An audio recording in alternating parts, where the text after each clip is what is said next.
I sent out the other day.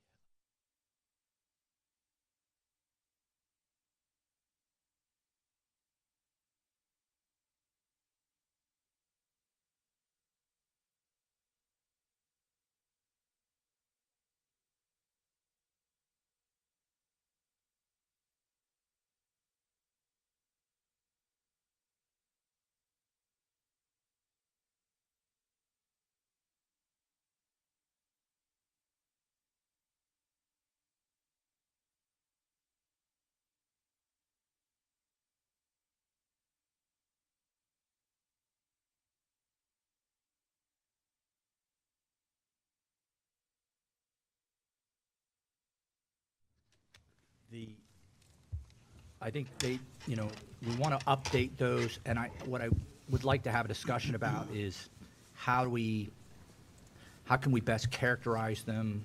Is it something we can do? Is it something a consultant should do? What are, how are you all reading it and how can we rewrite it such that,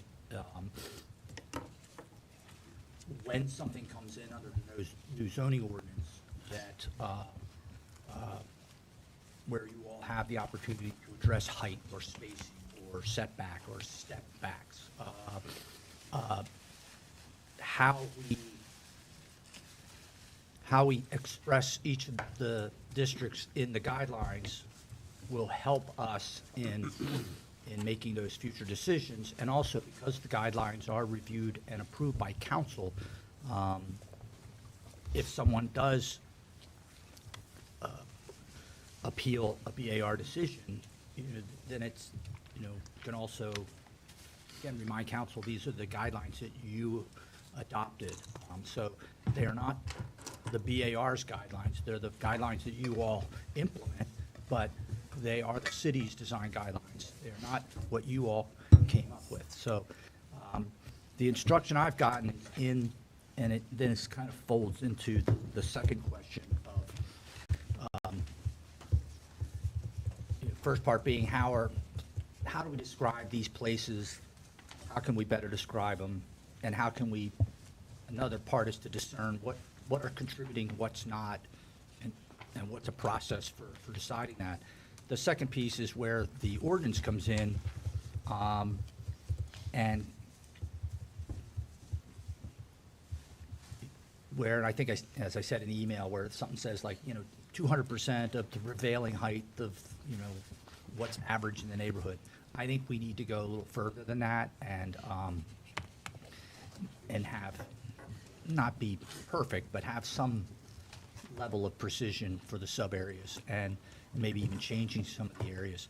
And in fact, Carl raised this, and I think some of you also did in the comments that you sent in, but like West Main Street district ends, it should come all the way at least to the courthouse and then the downtown. So there's some, maybe some of the district,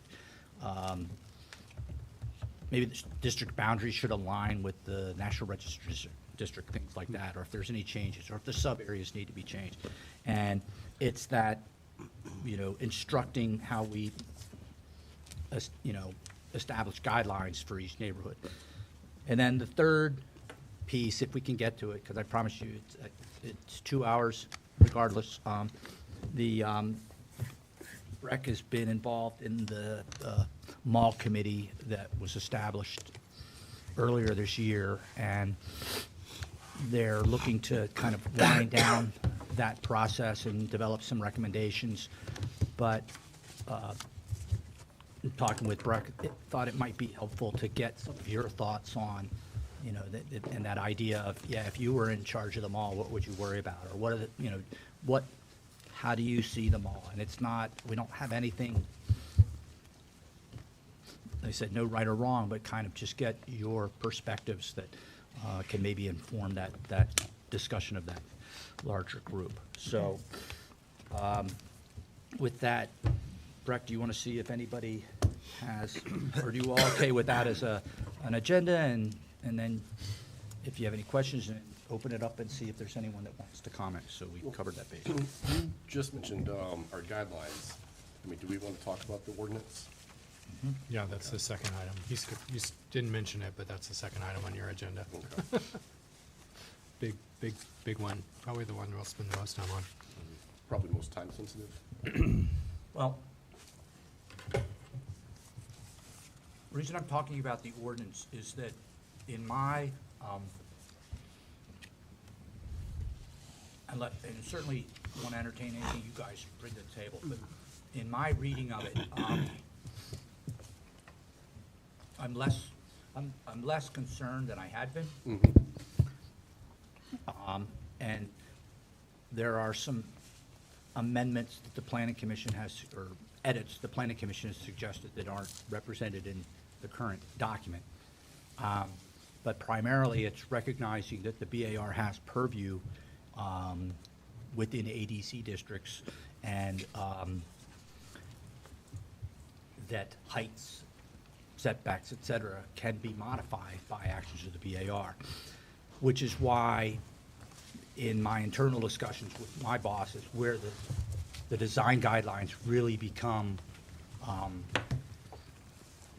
the updating of the guidelines. It's our opportunity, the BAR's opportunity to clarify some things, and I think also to create some predictability that designers can rely on, so it's not just, design it and we'll take a look at it. And now it's not to prescribe things, but it's at least, for example, with step backs as on the mall, maybe there's some general guidelines that would, on the north side, south side, maybe there's some things that at least offer some direction that the BAR would start in, not, saying it will be this. And that's where Carl's comments to the planning commission had been, there were some recommended dimensions of 5 foot here, 10 foot Well, somewhere else. we'll hold that to that Sorry. part of the agenda. We'll get into it. I found the itinerary. November is public improvements. If we're sticking with it. All right. At least for the cameras, I'll say welcome to the monthly meeting of the Charlottesville Board of Architectural Review. And if any of you are confused by our alignment today, it's because we do not have any action items, and the BAR is meeting today for a work session on several items that we have not had sufficient time to get to during the course of our regular meeting. So that's our agenda tonight. I will. Do we have any visitors? Okay, so we have no comment from the public. All right, and everybody's okay with Jeff's agenda? Is there anything else? 4 participants. 4 participants. That's probably all us. Okay. Group think. Okay, so the first item is the chapter 1, and I'll leave this. I'm not sure how you guys wanted to facilitate this conversation. I understand from Molly that you've combined comments. Yes, there was a lot of, there was a few overlaps, so just kind of. Okay, and have those combined? Oh, you just sent them out. Okay, so I they're. didn't know I needed to bring my laptop. Yeah. So about that. And what was, Jeff, Molly, what was your hope tonight? Do you want to go I through? have the guidelines. I just don't have whatever, the comments, but this includes comments? Okay, so there's a digital version on your emails that just arrived. Got the notes? Got the notes? And then there's at least a couple printouts. Oh, you did it like that. I can't even read them. I know, I can't either, that's why I gave it to you. Oh, my God. Here, I'll give it. Thank you. So we Can we put them up on the screen? could maybe we could put them up on the screen, or We're getting there. We're getting there. Jeff, Molly, what was your aim for going through these? Would you want to go through them one by one, or speak about them generally, or There we go. Well, bring up specific questions? I just didn't, I was going to offer it more as an opportunity, if anybody in there reviewing it, I mean, aside from the comments, were there any questions about it, any further suggestions? And just kind of allow that conversation. And then I was going to, would like to get your thoughts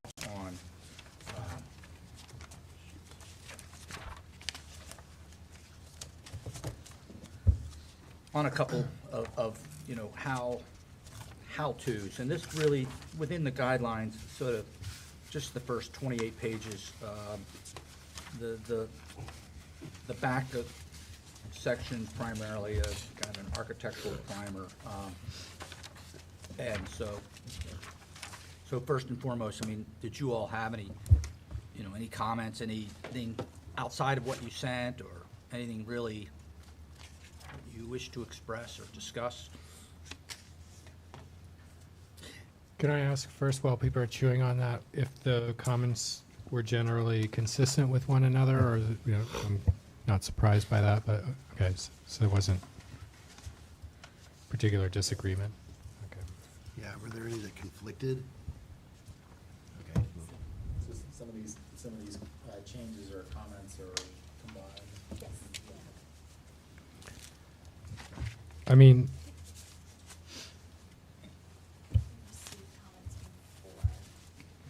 from from 4 folks. I think, you know, probably this came up a lot, that from my point of view, general overall comments is that throughout, the images are often problematic, and updated photos are important. I think, images, reordering the sub-areas, the map. yeah, Images. reordering, the sub-area maps are oddly and out of, like, ordered. To a point that Jeff alluded to, I did have some real questions about the, especially the West Main and the downtown district and also the sub areas. They didn't seem to necessarily correspond with my perception of Main Street, and maybe others feel similarly, but we often talk about West Main Street, west of the bridge, as having one character, and east of the bridge having a different character, but that's not how they're broken down in the districts or described in the sub areas. And there was, actually, I think it was you and James that had suggested changing that boundary, but both had different ways of Oh, yeah. doing it, so that's why I just generally change the boundary or review.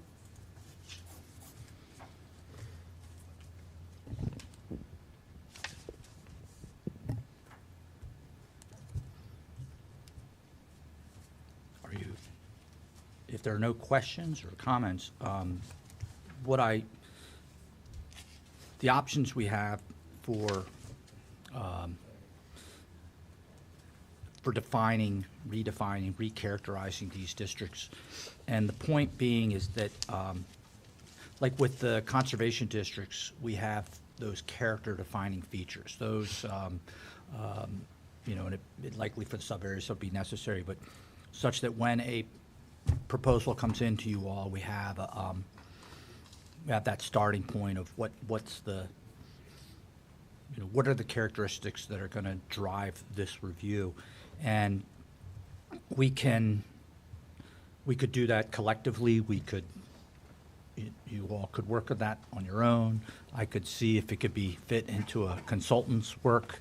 So that's really what I'm asking is what would be your recommendations of sort of moving forward? How much of an active role does the BAR, are you all willing to take? And, or how much would you like, you know, us to work on it, consult and do it? And then when if we, you know, what are the things that we'd like to see I don't know. I'm just looking to you all I only have a limited budget for a consultant, and I was going to use most of that to just help with formatting, to help with some of the, make sure that what we're doing is consistent with the state and national guidelines, but really hoping to get as much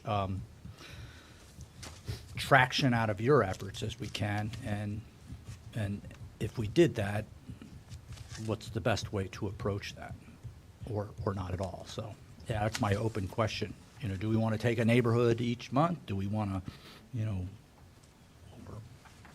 thoughts and feelings on that? I know, Carl, you've got enough going on. Well, and I think my work is going to be done hopefully tomorrow. Okay. And I was, Are you announcing a resignation? volunteering. no, A large public body tomorrow? hopefully, I think we've got everything wrapped up, so unless council kicks something back to us, I think we're going to send them a recommendation tomorrow. So that should take care of a lot of work sessions.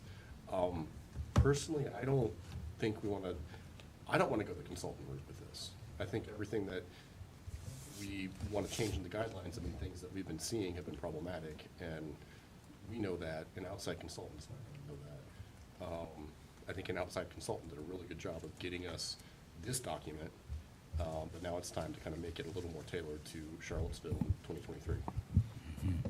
I agree with Jeff's approach and what you've said. I think, especially defining the districts, I think we know them and we can do that. I think that's the work that we could best do. So it'd be Yeah. great if we want to take a couple chapters, like a month or something. And I know some of us, including me, didn't send comments along. I would say maybe half of us didn't, so maybe that would be a time for the rest of us to catch up. You know, if we just did it piecemeal, and it would also just be like, instead of reviewing the whole thing, and like, oh my God, you know, be able to think about it, maybe do a drive-by in that district. I have to admit, I'm not in all districts all the time. You know, years pass without me going to Fry Springs, for Right. example, or, you know, he hasn't had me over recently. He has never had me over. I'm kidding. I just pulled that out of nowhere. No worries. But I think, you know, kind of like, I would love to get on that schedule and do that if we, you know, if time allows. I did have a really stupid question, just because I know there are smarter people that can answer it. Have the Secretary of the Interior standards changed since 2012? Yes, there's a 2000, I think So- it's 2017, So is that there's right? A couple documents, and this is one thing, pull up that code section that I referenced, just so I thought they had, but This is I the wouldn't. Vermont code. So what's changed, the Secretary's standards, period, are the 10 very broad criteria for approaching, you know, preservation, restoration, et cetera. There are then the, I don't know even the right, it's the guidelines for rehabilitation and XYZ, which are that, you know, couple 100-page document where they offer some recommendations, scenario-based, but they all go back to the Secretary's standards. So and to illustrate this, one of the questions that came up during the Planning Commission's discussions and the ordinance was, well, whose guidelines prevail? We are required, being certified local government, one of the requirements is that we have these guidelines that are based on the Secretary's standards. And again, it's those, you know, formally it's those 10 things. We do refer to the federal documents for guidance, but they don't, you know, they are just like our book, they are guidelines. They are recommendations. They are not prescriptions of what should be done. So my comment to the Planning Commission through Carl, thank you, was that in order to maintain that CLG designation, we didn't want anything in the ordinance that suggested there were conflicts. Now, I think it would be helpful in the guidelines to be clear about those different documents like that. the illustrated guidelines, versus the 10 secretary standards, so Can we accomplish that by a link? we could, At the although end of links change, this yeah. Are those page? 10 notes you're referencing, those are the 10 things under rehabilitation though, right? I don't, That's what your comment was, I saw that. Yeah. I'm not, I don't have it I all in think front of me, so, but yeah. I didn't Because, bring it- there's 4, like, bigger umbrellas. Right. Of categories in the national, or in the Secretary standards. And that was kind of one question I had, was like, are we shoehorning everything into the rehabilitation standard? Because, and then it's a broader question of like, is it really more the applicant who says, we're taking this approach towards this project? And it's kind of came into, we talked about this with the mural, in terms of, are they approaching it as a preservation project? Are they approaching it as a rehabilitation project, reconstruction project, restoration project, right? Those are the 4 categories. So, I almost feel like we should be open to all 4 categories and not just rehabilitation, Okay. right? I think we sort of are though, aren't we? I mean, with rehabilitation, it kind of sets the bar a little lower. It does. I mean, it's sort of my understanding, it's sort of the most generous and most, you can kind of push the boundaries the most on it, which is good because it gives more freedom and flexibility. But it's like if somebody is doing tax credits, we don't see those projects because they're administratively reviewed. What? If somebody does a tax credit project, we don't review it. No, Jeff does. I review it Oh, you were, on your behalf. is that in the guidelines? Yes, It's in the well, it's in ordinance. the ordinance. So, But it should be in the guidelines too. I mean, if you think about it, anything we've got the first part of this goes I mean, through I think part of the procedure. And I was reason, gonna say, we need to take all that out and just reference the ordinance. so part of the reason for that though, But I'm just not everybody thinking wants to is- read the city ordinance nor find where things are. Some of people here have an extraordinary familiarity with the ordinance right now, but not all applicants and lay people So- do. True, but so, to your point, the tax credit thing, and I know this because I'm doing it on a house, that gets reviewed at the state level. And so, I think it's sort of like, we don't need to look at it because they're already looking at it, Right. and then he's just checking a box. I guess I was No saying, offense. we, No. we You're do right. set the bar a little, it's just adding the idea that we set the bar kind of low, and if you want to go above and beyond, Yeah. you can. And in some instances, if you go above and beyond enough, we don't even look at it. Yeah, so it's sort of, there's different parameters for the different categories, right? And so it's sort of, we should be reviewing projects with that set of rules in mind.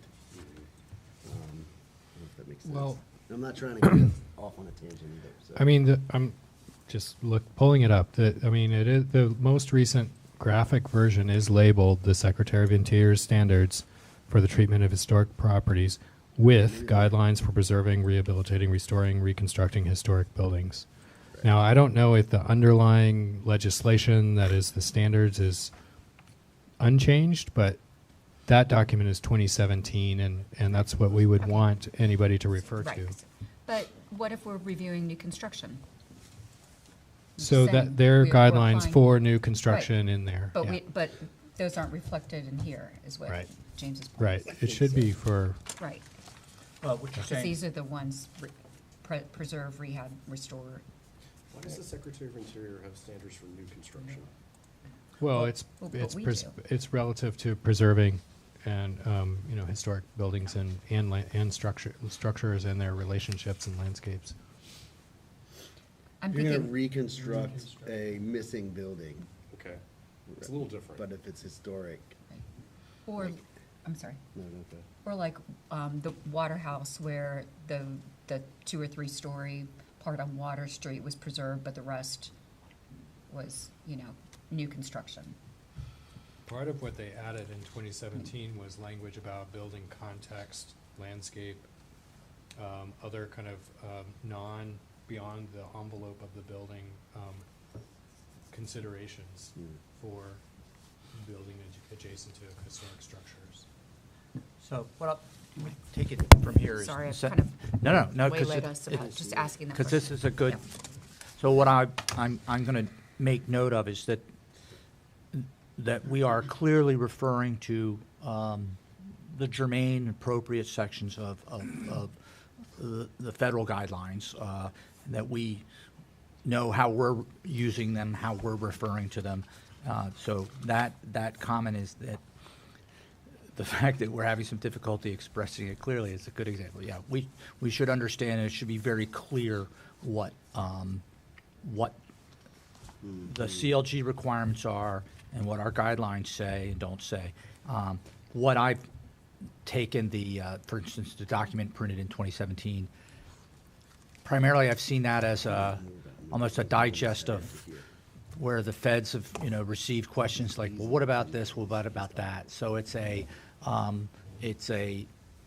question and answer almost that based on the 10 secretary standards. So it's, they can be viewed as the same document, yes, but again, just simply guidelines. But I will make sure that those are clear and you're referring to the most up-to-date one and referring to them correctly. Because on this, I think what you're saying is that they just basically need to be referred to in relation to the rehabilitation. right. section. Well, and I guess looking at this, page 9, the title up here says Secretary of Interior Standards. And then it talks about City code. city code, and then further down the page Then it is starts- actually where the Secretary of the Yeah, Interior so that Standards needs to be start. clear. Right, right. You see? So that it's it sort of needs just to- really a formatting thing on that page. Yeah, like that the title should be ARB's connection to the secretary, Right. Something, and then sort of, and then really what I was also just pointing out is these particular 10 fall under the rehabilitation standard. Yep. And if we want to go by that, fine, I think it just makes sense to say that. Yep.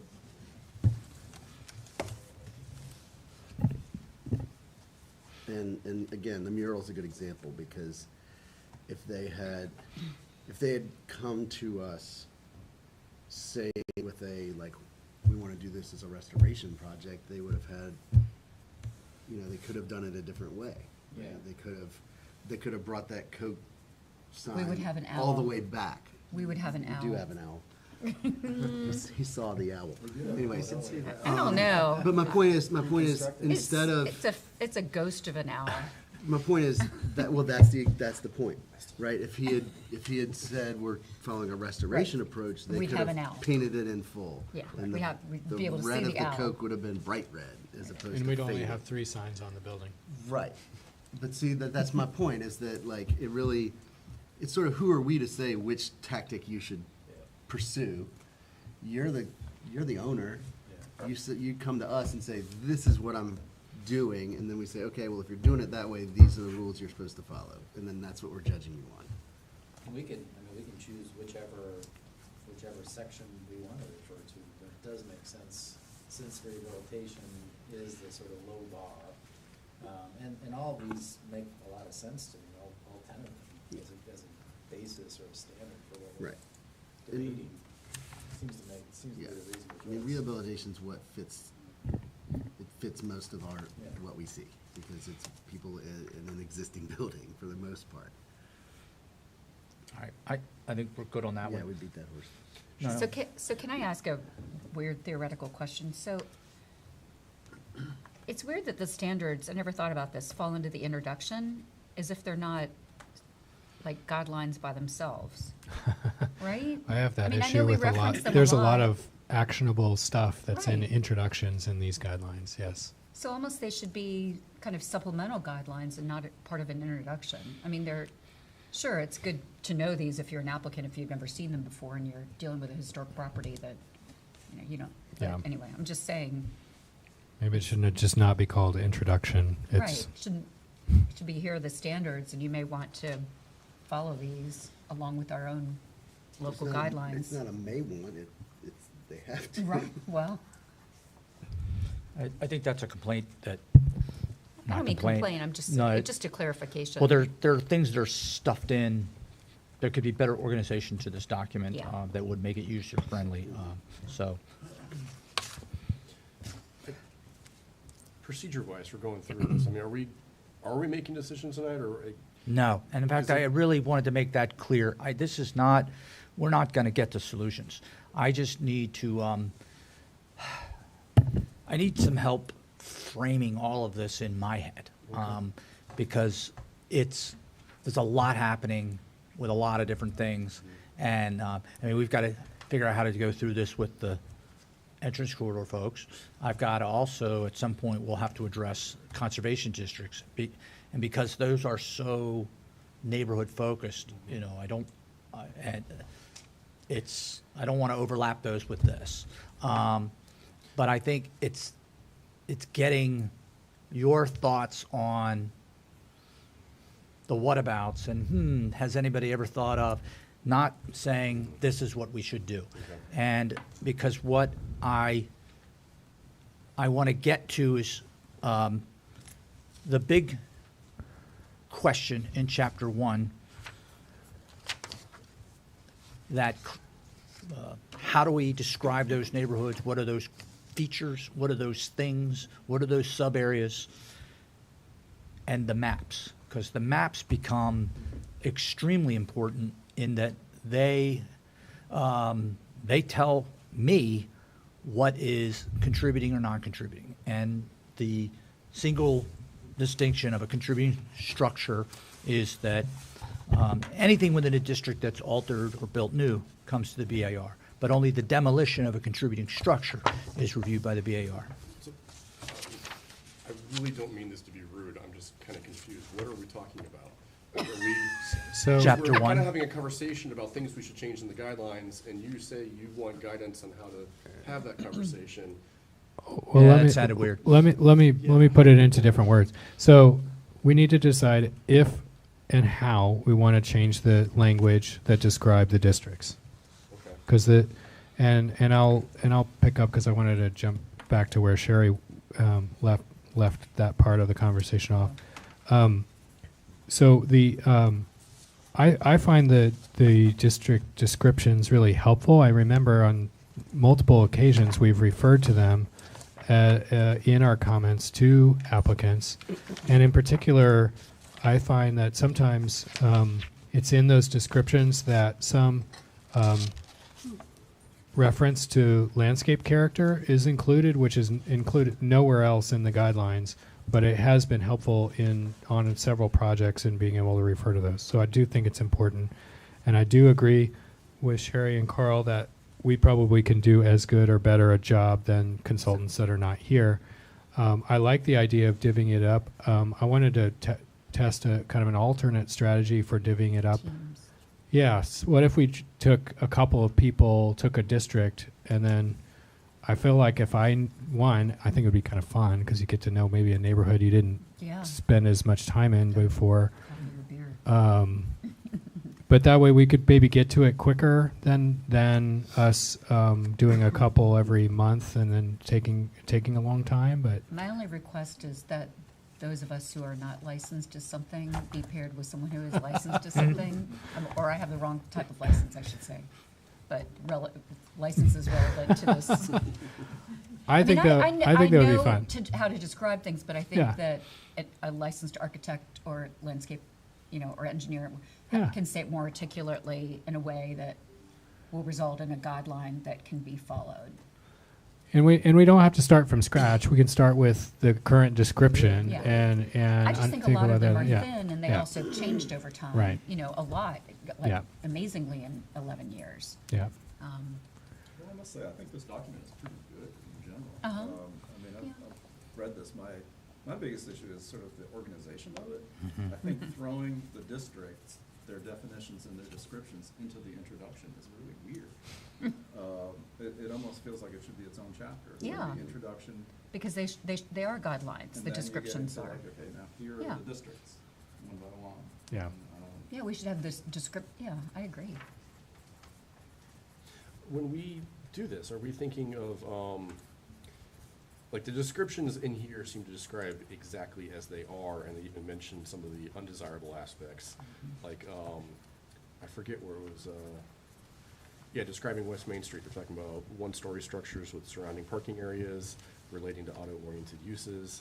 I guess that's describing what was happening. I forget, one of these I had a note in here about, it mentioned the Cobra Head power light, the Cobra Head lights. Yes. And I'm just thinking, do we really want to put that in here? But didn't protect that is a those. question. Do we want to describe as it is, all the stuff, or do we want to describe just the character defining things?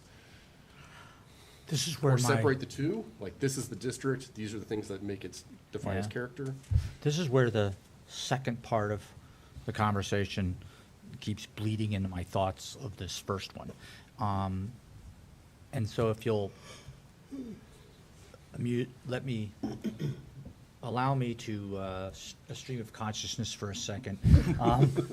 Go to one of the slides of the. Buckle up, everyone. Yeah, sorry. Anybody have any gummies for this? Well, it is funny. Most of us are not evening people, like in the sense of I don't know, Carl, how you maintain such calm, clear I thoughts wake late up in at the evening. noon, I'm nocturnal at this point. This is, if we had BAR meetings at 8 in the morning, we'd probably be done in 45 minutes even when we had a lot of stuff on the agenda. So if you'll just, so on the screen, what I asked Molly to do earlier today is say, it's one of these, how far do we want to go? But let's just use this as an example. So within the Ridge Street ADC district, and did you check that one? Or is this the one that has the little slivers or? I can go there. Huh? Do you want me to go No, that's all right. But, so I said, well, what are we dealing with? What are the new zoning recommendations? How prevalent are they? Which ones should we be paying attention to? Just to, that in some way can help frame this. And were you able to have an image of the zoning page? Just pick one and go to it. And so within, for example, it's awfully tiny, I know, but this is what the ordinance looks like for the site, the building. It has dimensions in it. It has heights. It has, spacing, setback. It's those measurements and provisions that are most likely in conflict with what's prevailing in a particular place. So it's one of those and I know zoning is ephemeral and changes, and we don't want to get into a block by block analysis. But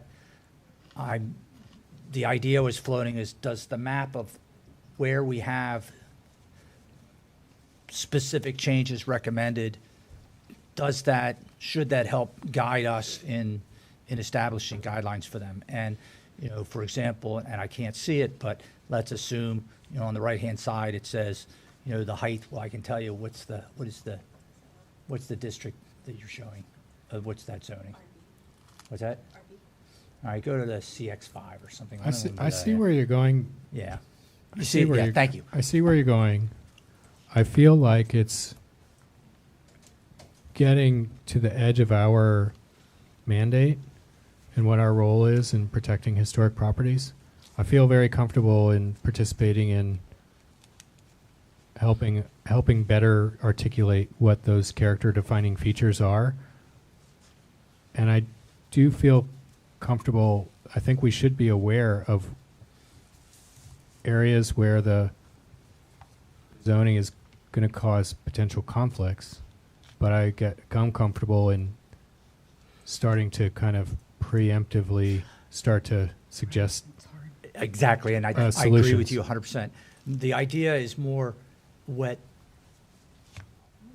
these requirements are, and how, when we're looking at a neighborhood and saying, what are the characteristics, that we're describing it in a context that is translatable to the ordinance requirements. Say, all right, well, you all are not interpreting and deciding on that, but it's understanding that when Carl's designing a project for West Main Street, it might be a section of West Main Street where it's uniquely different from the West End, and so maybe there's some descriptors that we want in that sub area that inform sort of the next step in doing a design in that area. Does that make? It's not prescribing it, but it's saying, oh, well, you know, here's how the BAR characterized that area and in the context of this language. So not saying we have to respond to this or refute it, but to use it to instruct your descriptions of a sub-area. And you're saying that this would be in It's a lot of work. in Yeah. the guidelines, in the description of the individual districts, we're sort of taking this as background information.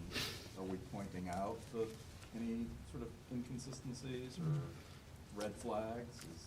You know, and that's at risk of, you know, you're almost doing a parcel by parcel analysis, and we don't want to do that. But I think it's where, and I know I've kind of beat East High Street, but that section between Second Street and maybe Third Street, all those buildings are 2.5, 3 stories. They're all about 40 feet back from High Street. They're all spaced about 20 feet. Now, I'm not talking setbacks, I'm just saying space between the buildings. There's a rhythm to the buildings on that street. The ordinance is proposing something that allows 5-story buildings with 0 setback. So if a designer is coming in and looking at that,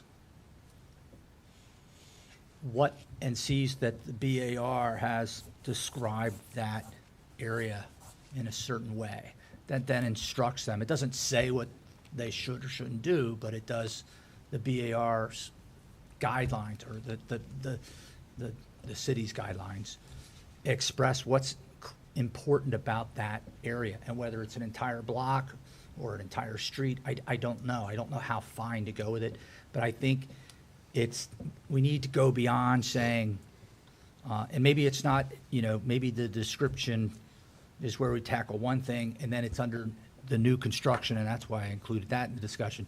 Maybe it's under the provisions of new construction that we get into a little more instructive, and not say like 200% of the average in the neighborhood, whatever that means. So that's all. I'm just offering that as a context of framing these neighborhood descriptions. Does it make sense to use the ordinance to instruct that, or at least not make recommendations in your guidelines that are gonna be, you know, right? conflict with this. I mean, and I always I thought that we would be more or less specific in our descriptions and the guidelines, but they're not really taking this into account, just making sure that we're not kind of overstepping, so that someone will say, well, it said it in the guidelines. Well, I'll put Carl on the spot. So the discussion about step backs. So how did you, Well, so, yeah, Preservation Piedmont wanted to very clearly have a step-back map in the code. And I convinced the Plan Commission to take that out, so that the BAR would have the purview to say what a step-back should be, not say, like, what it had was along Market Street, and we dealt with this with the special use permit for the Artful Lodger site. It's very prescriptive. It says at 3 stories, you have to have a 25-foot step back along Market Street and along the downtown mall. And on the side streets, it's 5 feet. I think there's something else for Water Street. So my intention was that we should decide what that is. 25 feet may not be necessary for everything. The 25 feet on Market Street was intended to protect Market Street Park. Well, Market Street Park is 1 block. So does it make sense for it to extend? It extended over past 9th. So that didn't seem to make any sense. Similarly with the downtown mall, you know, we should decide where the break should be. So for the Dewberry, for instance, you know, it's a very natural point where the tower starts. And that was, it's not an arbitrary number, like 25 feet.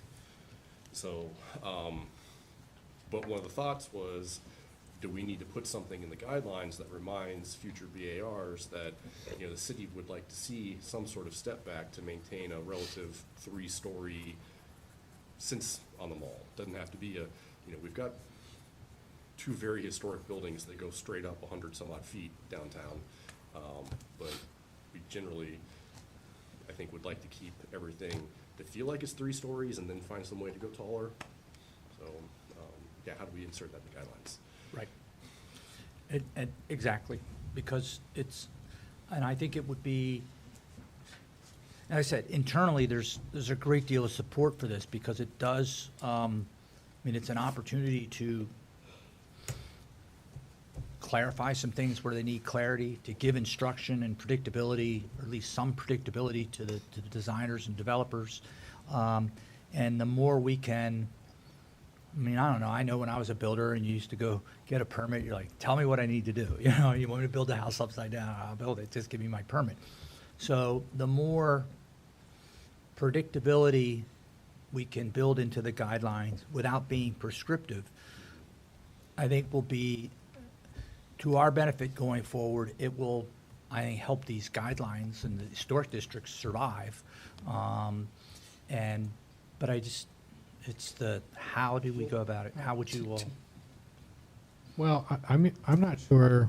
I'm not sure maybe of the examples that you have in mind, but it still feels like having an honest assessment of the character defining features is our best Okay. bet. We can't anticipate all of the things that are going to come up, and even if we did, like I'm thinking of some of our projects on West Main, if we were describing some of the historic properties there, that didn't, the resultant architecture isn't dramatically subservient to those structures, and it still works. I don't know that, like, trying to, I'm just a little bit worried about trying to be a little too proactive in these descriptions.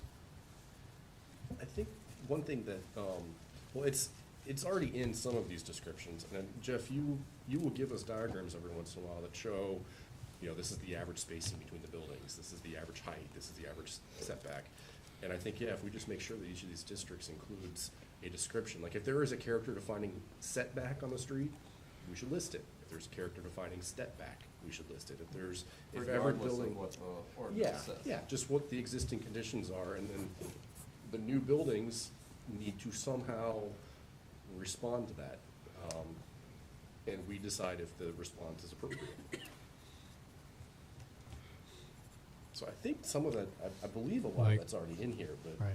maybe it just means that we need to double check and make sure that it is. Right. For instance, on Stribling, if we were to write that description and we were trying to, with that project in mind, we probably I don't know, the project that we ended up approving might not, has zero, almost zero setback and does a lot of different things. And I still think it's a successful project relative to protecting that historic property. Is it Stribling? It's not Stribling, sorry. Yeah, it would help if I got the right street. The Wertenbacher house. Okay, yeah, Wertland. Portland. Wertland.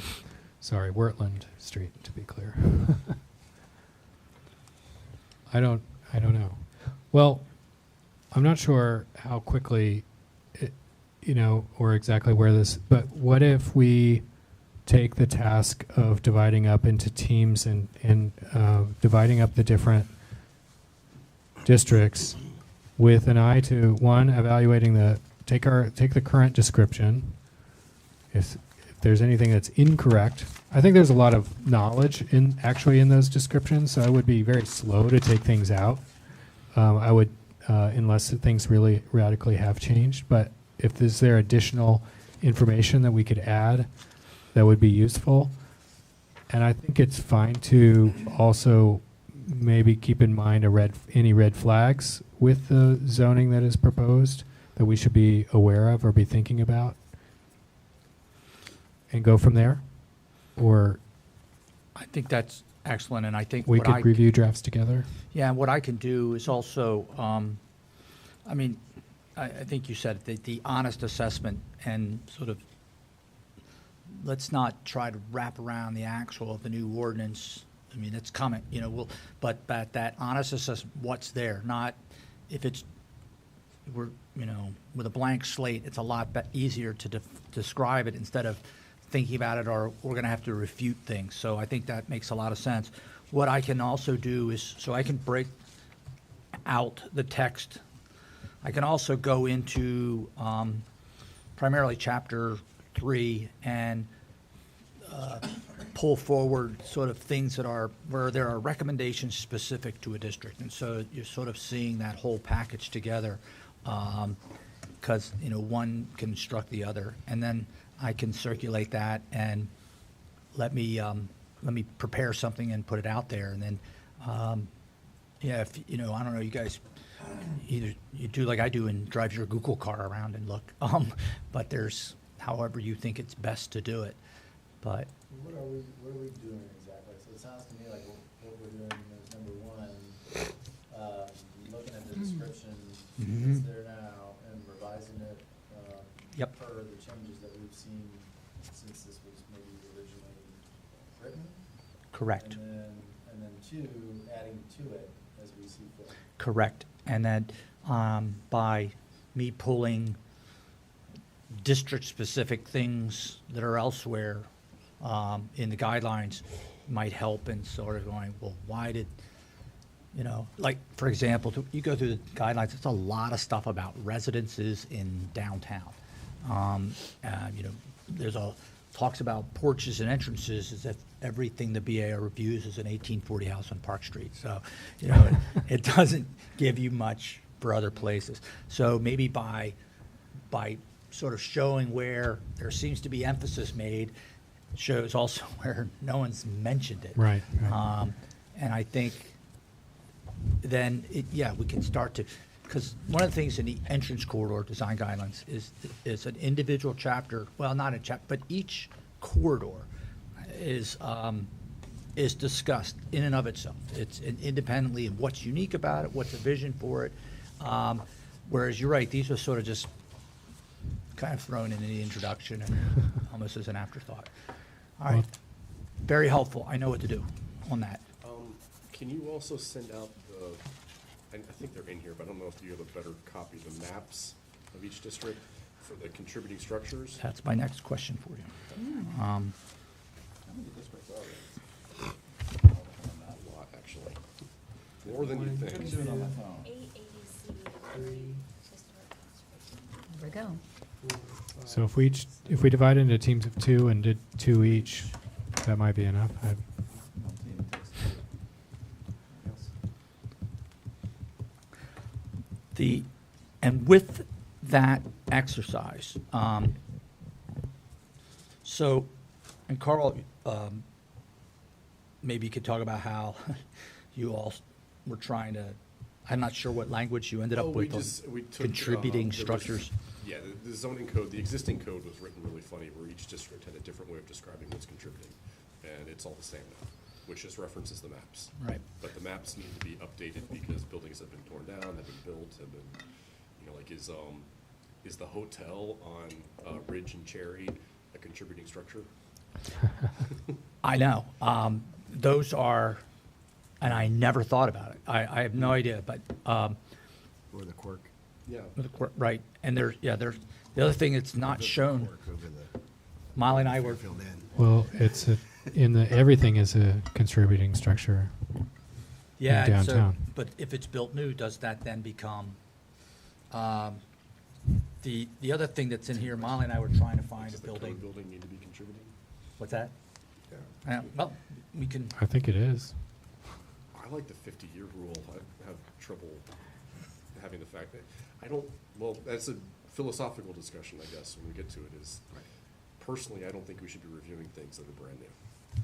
Even though they're important to the, character of the district, they're still, if someone wants to modify them, seems different than if somebody's gonna build something brand new. it's a curious question too, because it's actually coming true. I am getting a lot of questions about buildings that were approved 20 years ago that are having problems, as with a lot, like what happened down there at William Taylor Plaza where the stucco is peeling off the building. And there's not the standard, I think what's across the street from, what's on the south side? Or is that the The standard? flats. The flats. So there's that upper floor that's set back. It's got stucco material on it that's water's gotten in underneath, the trim's rotting out, the windows are trim are falling off. And can we replace these sliding glass doors, with something similar, something that wasn't available, I don't know, 15 years ago or so. So like, God, just to be, I really want to know whether, these modern sliding glass doors, do they have, so I do get questions sometimes that not quite sure. And I guess a difference, and maybe I said it wrong, is that, we still review everything that gets modified. It's just that if someone wants to tear down the flats, we don't have to give it a demo permit. Right. We don't have to give it a COA for demo. Right. The permit office gives it a permit. And I think that would be reasonable, and that's what we can, so that's another opportunity, because the contributing structures, what comes to you all for demo review are established by these maps. They're not established in the ordinance. These maps are referenced in the ordinance, but what council adopts on these official maps becomes the rule. And there are, Oh, Molly, thank you.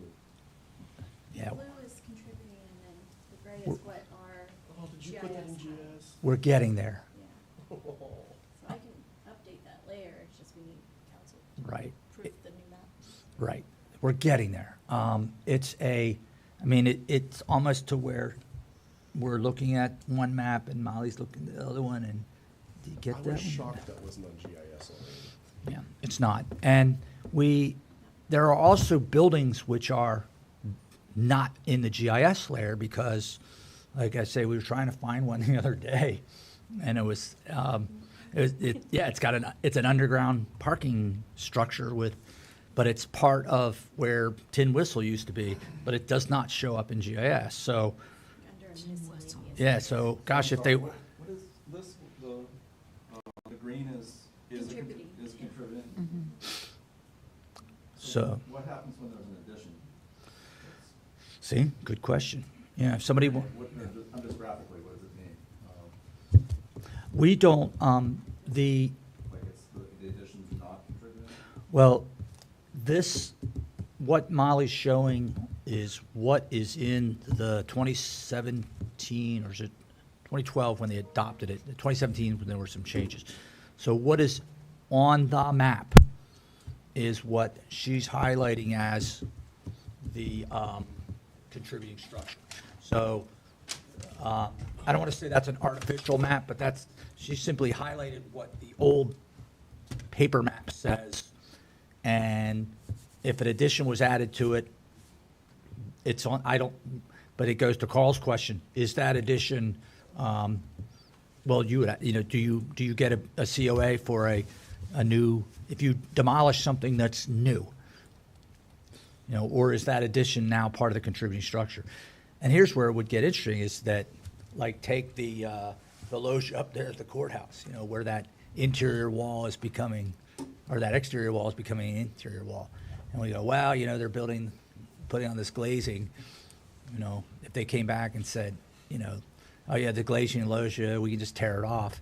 That means we would never review it for, well, we want to restore, we want that former exterior wall to look like the former exterior wall. I don't know, again, just the things to think about. But the broader question, and you all can give some thought to this, it's, we have the maps. They're in the guidelines that are online. I think West Main's the only one where, although, didn't we check, there was an update to the West Main map. And there are some copies of the guidelines floating around out there that have the old version. So, but this is maybe one of the heaviest lifts that we're going to have to deal with is getting these maps right, getting them updated, and then establishing on them, if you will, things that are not necessarily structures. For example, up on 2nd Street where, behind that one house, there's that built into the hill was where they would sit and give classes. There are, historical fences that aren't, they're not noted. Statues in parks. What classes? Wait a minute. What's that? It was the school up on There Second was a Street. school on Second Street. Yeah. Well, we're not going to get to that Okay, level of never mind. detail. In the, I'll ask him later. we're not going to be able to, at least for our work, in writing the descriptions. No, not for Yeah. descriptions. This is, Yeah. I'm saying, the second part of the first item, when we start to talk about these contributing structures and how do we, because these maps are going to be updated and revised, how do we want to characterize what is contributing? And is it, structure, is it a contributing building? Is it a contributing feature? I know that I fight like hell to save the old granite curbstones around town. But that's not like, I feel like that's another one where we may be, I don't know if that's really is that our role to just determine what's yes. contributing? In fact, very much your role. Almost With- specifically from the ordinance. In what hour of our It's- 24-hour day do we fit right, in right. time to map the contributing structures of Charlottesville? Well, it's actually, it's Um, in the charge, in the BAR's responsibility within the ordinance. It is one of the things that's stated is that, But isn't that Oh, a function fine. of when the district is established and? You guys are talking about two different things. yeah, I think we are. I'm saying, yeah. Breck is asking, do we have time to go catalog every granite curb? And you're saying it's our charge to just notice what the contributing structures are. It So should- Jeff's talking about houses, you're talking about curbs. Well, I'm but saying Well, he was things. talking about he other was talking things. about yeah. curbs at that Well, I'm point, just but- saying, when we update these, there may be things that, if they're removed or demolished, that, if it's not highlighted, but we still want to bring them to you all, we have an opportunity to clarify that a bit. And it may be, for example, the guidelines, it's rather unclear, well, the ordinance, rather unclear whether you all should be reviewing cutting down trees. I mean, is that an alteration? It's, the guidelines are somewhat silent on that. So, but as an example of when we start to talk about what are things that can be removed, be taken out, eliminated from the district, they are contributing features that the BAR wants to be allowed to consider their removal. And I'm not saying we have to go catalog each granite curb. It would be, actually, there's something in the guidelines about granite curbs, so I use that broadly. But it is where if there are features, fences, landscapes, topography that is, that should be included in, it can be included in the description, or we can certainly include it in the map. I'm just saying, keep that in mind, because we're going to have to go through and review these, and, It might be a good opportunity when you go to each neighborhood to take a map, just to kind of drill around it. Well, I would just say that our survey is going to be imperfect and cursory right. by nature and necessity. So I don't want it to stand in for some kind of comprehensive No, and survey of I didn't mean it that contributing way. structures. It's where that, I'm going to work towards, what's unclear and what should we talk about? And so when you all are thinking about these individual neighborhoods, think about things that you would want to call contributing. And because in the sense of they're identified on the map and you get to review it, not just buildings. It's just putting that thought in the back of your head. But yeah, updating these maps is going to take some time. I mean, there's stuff that's changed, there's stuff that's gone, there's stuff that was never shown on here. Molly and I will take care of all that. But it's, when it goes to council, we make sure that we talk about the things that you all want to, you all want to review. And if you don't want to review trees, we can say, trees are not, I don't know. There's actually a better opportunity now for us to review trees, because I think if you cut down any tree that has a diameter of more than 15 inches, you have to get a permit. That's going to be the new, part of the ordinance, which Sit on it. could potentially trigger BAR review if we wanted it to. Right. So don't have to solve it. Citywide, or is it just within the state Citywide. district? Citywide, yeah. So we should move on and continue the conversation. You guys will help us maybe set up a sign-up Genius or something to help kind of like divvy up the things, divvy up the different districts and get a team. And then Molly, remind us our homework for November for the guidelines. I'll email you guys. It's public improvements is November. Okay, public Well, improvements. We need to do Chapter the intro. 6. Yeah. We haven't done it. We haven't done it. Well, or we continue it. We do say our work is this. You know, and yes, let's pause because we're throwing another assignment at you, and that's to continue working on chapter 1. Okay, let's work on the chapter 1 descriptions. Because, yeah, so what You tell us what the teams are. I'll take care of it. I'll have my whistle and set up practice times. And with, What's and the chapter 1 might turn into We're two going to talk about that in a chapters. second. Yeah. Because, I mean, we need to go through the comments that I guess Molly's compiled just to see if we're all on the same page. Yeah, I Which, think, as Sherry said, would give some of us a chance to submit comments. Sorry. Are we gonna try to leave enough time tonight to look at the zoning ordinance itself? Well, that's where I was Sort of- gonna that's move what I've into focused next. on. Yeah. yeah. Can we- if can we you move all into wanted that? to, we can have that conversation. Okay. ahead. Let's. I know what I need to do next on this, so I'm in good shape. Great. Well, I think we do. I mean, this is a time that we have had intended to set aside for talking through the zoning comments, zoning rewrite, and in my mind, and I chatted with a few people about how to kind of organize this so that we're not ping-ponging all over the place with the comments, and hopefully collect them in a organized fashion. One, I thought it would be useful to think about. Some of us have collected comments written. Some have brought notes. Others you may not have had a chance, but have some general thoughts. I would offer this. Think it will be useful to. I think there's 3 types of comments that I think might come up tonight, and I think they're all valid. But I think it's useful to maybe just be clear about what type of comment it is. One type of comment is maybe more clarification or a technical kind of comment. The second might be a design comment or a personal or professional opinion about the outcome of a certain rule, or it might, how it might affect the city, but it may or may not be directly related to our work at the BAR.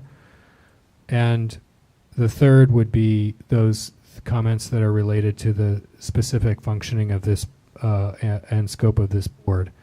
Now, as I said, I think all 3 types of comments are okay to bring up in this conversation, but let's just maybe think about how those might fit. And then the other thing I was going to suggest is, in order to organize our thinking, is maybe start with the folks. I think you're, You died. just tap the button a couple times. It sometimes comes back on. No, it's flashing. Oh. You're flashing red and green. Here, I don't want to talk. I'm not gonna. So, that's so clear. So, starting with maybe the people that have some written comments, because their thoughts have been organized a little bit more, we could start there. But just allow everybody to have a chance to speak. And then, maybe if there are particular questions, we could bring those up. But I'd like to kind of keep some order to it so that we can keep good notes, and then come back to at the end if there is a particular response that's needed. Those responses could include sending Carl off with some some thoughts. They could include whether a formal response is necessary, or it could be to endorse some of Preservation Piedmont's recommendations or suggestions that have been made in the past, or no response. We may find that no response is necessary, but that's where I think we should come back around to at the end, unless anybody has any other suggestions about how to keep this moving. Anybody want to go or comment? Go. I do want to just start with some general philosophical things. That would be great.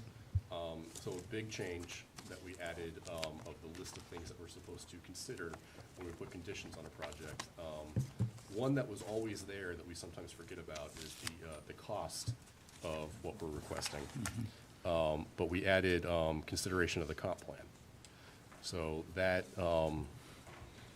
that might have resulted in a different outcome for like the solar panels, for instance. And the concern over that was, again, it was a discussion of we're allowing 10 stories downtown. Where does the BAR come in on, we are allowed to require a lower height. We're allowed to reduce massing. And there was discussion about how much should the BAR be allowed to reduce massing, things like that. There was concern over if someone had an affordable project, would going through the whole process of kicking them to council if we denied them and had council overrule us, that could screw up the whole timeline for that project. So it does make our job a little more complicated, but I think in the end it's better. So we can't say, well, we're the BAR, we don't consider the comp plan. We now do actually consider it, or if this gets approved. We talked about the step backs, and yeah, we talked about the fact that, yeah, the BAR has the purview to reduce massing. So that's kind of the big thing that I know I just got an email from Jeff Levine, who would like to not have that be the case.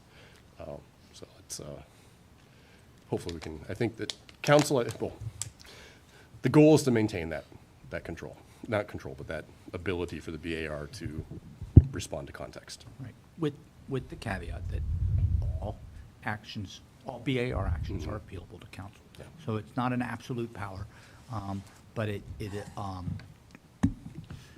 it's something, it's not something new. The BAR and the Entrance Corridor Review Board have had it. I think, there are scenarios where you could say, oh my gosh, the BAR decides, well, building shouldn't go there at all. So instead of 10 stories, you say nothing.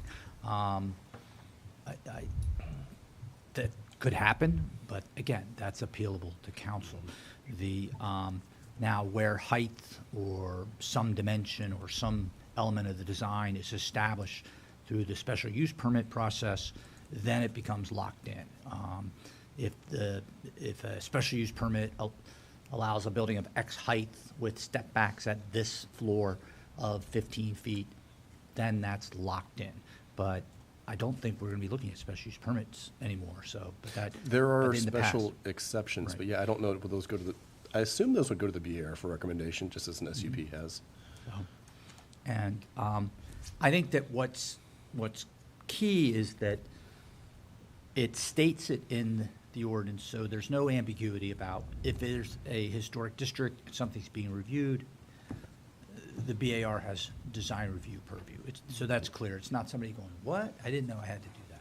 So, and then goes back to the prior part of our conversation where the guidelines having, very clear and reasonable guidance, that that's the other tool in the toolbox. But I agree with what the Planning Commission did. I think it doesn't change anything. It states clearly what has been the current practice. Well, we definitely have said before that we can't look at the comp plan. And now we will be considering the comp plan as part of many of the other things that we consider. Any other That was introduction? That was the main thing? That's Okay. the big philosophical thing that I wanted to make sure we're good on. Okay. Any volunteers to kick us off? I don't remember how broadly Tyler, yours, or Sherry's comments were spread. I got answers to all the Sherry's. You got answers to all Sherry's? Awesome. It's the only homework I did tonight, or today. What are you refuting them all? Throwing me to the curb? No, Answers? some of them were taken care of, some of them are, there's a reason for them to be the way they are. I said them so long ago, I don't remember them, so maybe you should read my. It might, I mean, I don't think it's okay to go through them. I think that we'll get fewer and fewer comments as we go on because there'll be repeats. Mine were like, let's just say it's like the layman's, everyday man's questions. They were good questions. Do you want me to just go down her list? Yeah, Sure. man. Why is the downtown ADC given the acronym DADC and no others are? We took that out. You're right, that was stupid. Are the current descriptions just placeholders as most are duplicative and regarding contributing and later structures? So every district had a description of what the contributing structures are, and they were all different. And yeah, as I described, they're all the same now. I'm glad And they those reference are the out. maps. It was very, It was very stupid. confusing language. Yeah. So what, They reference the maps that we need to update. okay. Just look at the maps, don't try to describe Yeah. them. Yeah, the language it was bad.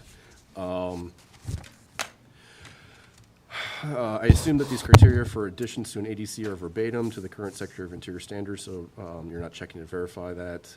Does the city have discretion to add more criteria? Jeff, that I don't know, but that's existing language, and I'm assuming we can add more criteria to We the certainly Secretary of can, and Interior. I think some of it, what I did when I initially reviewed, what I took was ADC district ordinance currently, took the conservation district ordinance currently, where they were, the same thing, laid them side by side, and where I could merge them, I did, and where they were distinctly different, we established that difference. I didn't tinker with the language too much, but I did, like, for example, the demolition, we have guidelines for demolition, we have criteria for demolitions. Now, I think when we get to the guidelines, it should be one thing, because they're close, but they're not the same. But I would agree some clarification could be added to, but we could also consider putting that into the guidelines as well, sort of a, you're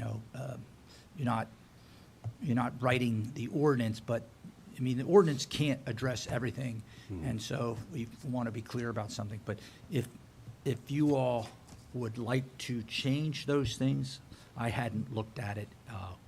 I primarily looked at it with, I want to make sure we don't lose anything.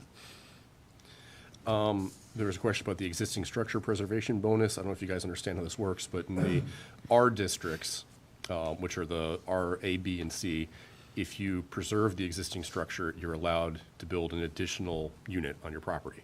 And there's a rule that you have to preserve the first 25 feet.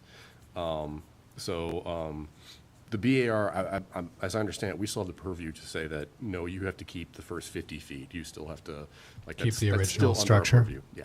In our districts. In Now, order, again, we have to consider the ADC comp plan, districts. but it's, And the agency just- yes. Not anywhere in the city. in order to qualify for the bonus or just as a requirement of Just as the a project? requirement. Okay. So if we tell them they have to keep the first 35 feet and they do, well, they can Right. still do the bonus. Right, right. Okay, gotcha. We may not like the idea of additional structures on the site. Hopefully that doesn't happen, but if that does, we'll have to figure that out.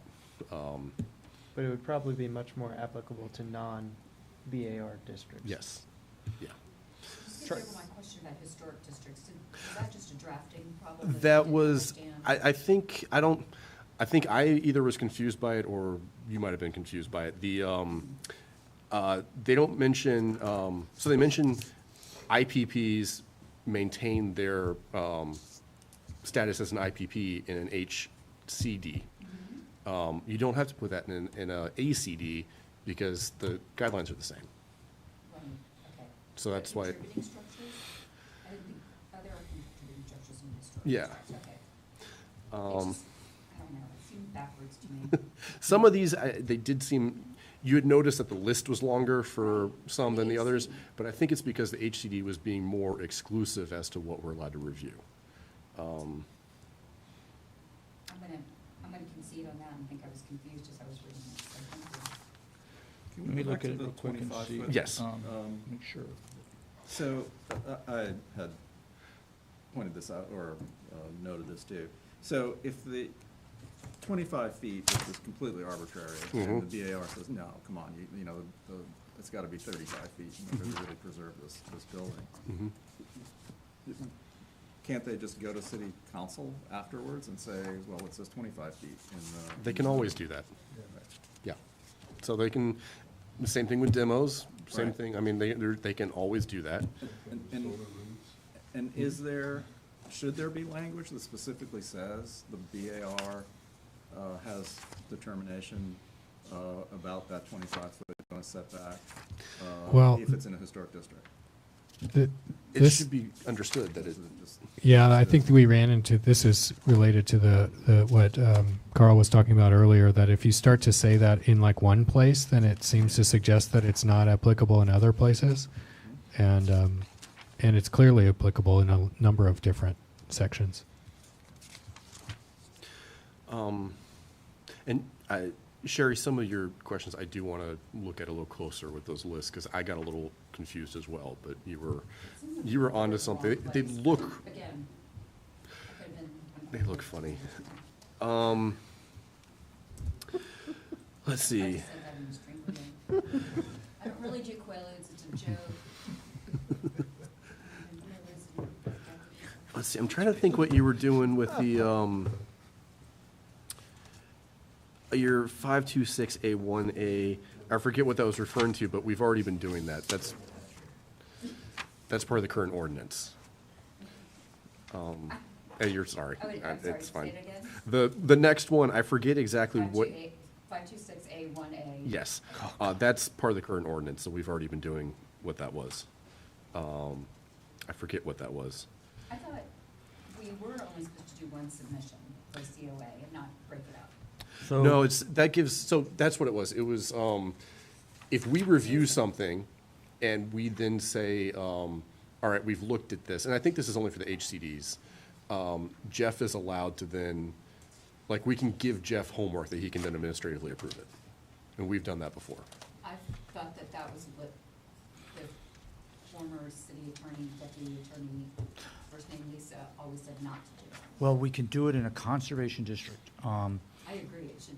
Yeah. In an ADC district, I thought she always said no. I think this is only for HCDs, I think. Okay. I don't- And, yeah, I don't, because what I tried to do, this is where the guidelines are going to have to help out too, is to say, there are things that do not have to go to the BAR. You know, And I mean, I'd be fine with that if Yeah. they're codified. yeah, right. Yeah. And that's where, well, it's the, But currently they're not, and anyway, it just seemed. there's no way to cover everything. And I think it's, like, someone asked me, they were putting a mailbox. Do I have to, can you send me a list of mailboxes you all out? I'm like, look at your mailbox. We don't look at your letters on your front porch, the address numbers. We don't, there are certain things, and I think that what we can get to in the guidelines is some clarity on that, because there's just no way to, list everything, every single thing. Now, as far as the multiple COAs go, On a certain project? yeah, on a large-scale project. And we had that, remember, pre-COVID, had a whole lengthy discussion. We haven't really resolved it code-wise, but I would say the current practice that we've been using seems to be working. I haven't had anybody, I realize Bushman Dreyfus has been our test bunny, but, they, Approve like the map, I don't know. well, we just kind of, we have a discussion, Yeah. and we'll have as many discussions as we need to until we have a COA. So there's no formal approval. Okay, and Yeah. that's what I thought our practice was.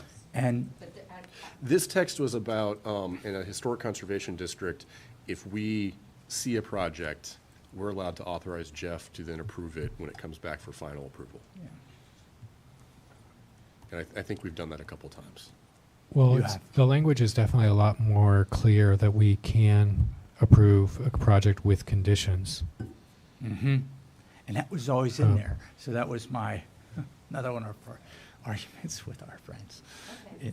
But it's always been there, That approved with city conditions. attorney's not here anymore, so.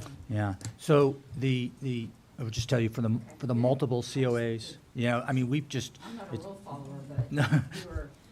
We were read the Well, I don't right think act. we actually do an approval. I think it's more of like, we'll defer it and say Jeff can, Either you can defer, or they can, Yeah. or the option is to say, Personally, I trust Jeff and I trust Mary Joy. There was a staff person formerly in the city on major projects, and I won't mention who the person's not here anymore. On a major project, which is the pavilion, got to go with the applicant later, and under ministerial, administrative, detail stuff, greatly modified what is the pavilion down there. We would have had a much larger, the lawn that was approved by the planning commission and city council was a hell of a lot larger than that little strip that we have right now. So that, there was some mischief going on, and I think at that level, it was pushed down to our decision-making body as well. That, sure, you say, oh yeah, colors go back to Jeff, and then the applicant goes back to Jeff and says, oh, in addition to the colors, I wondered if we could narrow this and widen this, and, and then soon the project's been changed. I mean, and that happens a lot. I do think. I'm not saying Jeff. No, but I know. My resume is unique, my construction background, and, so I do understand some things that, maybe just someone who just pure architectural historian wouldn't see it that way. But now, when people, I'll bend, but I'll tell them, at what point I'll break.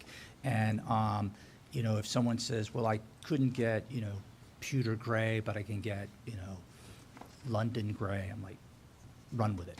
And I'd say, well, I really want to move this wall to the other side of the house. I don't think so. So I do a pretty good job of that. But it isn't always clear, and again, maybe that's something we can, again, work with on the guidelines, so. Because I don't want to be out on an island either. So I'm just noting that this was what, certain parts of this were what I was coached, public bodies for years not to do, so it's fine. If it's codified, that's fine. you had the question about the tax credits. We Yeah, talked about that. Yeah, thank you. The next one is a very poorly written sentence, and I know they've looked at it a couple times because they went and added a bunch of commas in there to Yeah, try and was clarify it, but it horrible. was, Yeah, I hope they've redone that. It's still That a one bad was sentence. really- That one was really bad. It's where, again, What is this delightful it's sentence? describing, Review. so- It was directly conflicting or whatever I'm trying to say. in English. Contradictory? I think enough people looked at it and decided it wasn't conflicting to then, go and add some commas to it, but it's bad. Wait till someone sues. right. Well, yeah. That'll be poor Mr. Stroman's problem. The next one I think you were talking about, it was the, I looked at that and I thought it was okay. You had the list of, what qualifies for minor review in an ADC was, longer under, it was, more stuff was under HC review than, ADC review. But I think it was because the HC list was excluding a whole bunch of stuff, or it was making it very, Taking out a larger- it was being more creating specific, sections. yeah. Okay. Since add without deference to prior. Yeah, Whatever. your comment about the deference to the prior action of the administrator, that makes sense. I don't know if, you sent these to James, right? Or no? Did you just send them to me? Uh-oh. Send it to you guys. No, they did not add that. So if that's a big deal, I still think the HC and ADC things just seem reversed. I'll take a look at them again. Okay, was ordinary Yeah. maintenance defined? No, it wasn't. Oh my God, that's the worst. I don't know how you do that. I saw that, that's a good question. I don't know how you do that. To me, and it's, we don't have all night, and we're on Channel 10, so, but I will say this, that this is one where we I know what I treat as, ordinary maintenance and repair, and we need to express that in the guidelines, because I think it would help a lot of folks. What are, and Defining it. well, there's, but It's hard, it can be a lot can be defined. better. It can be greater. Right, there can be better direction offered to what maintenance repair. I mean, maintenance and repair can be replacing your roof. So, it's understanding those calibrations.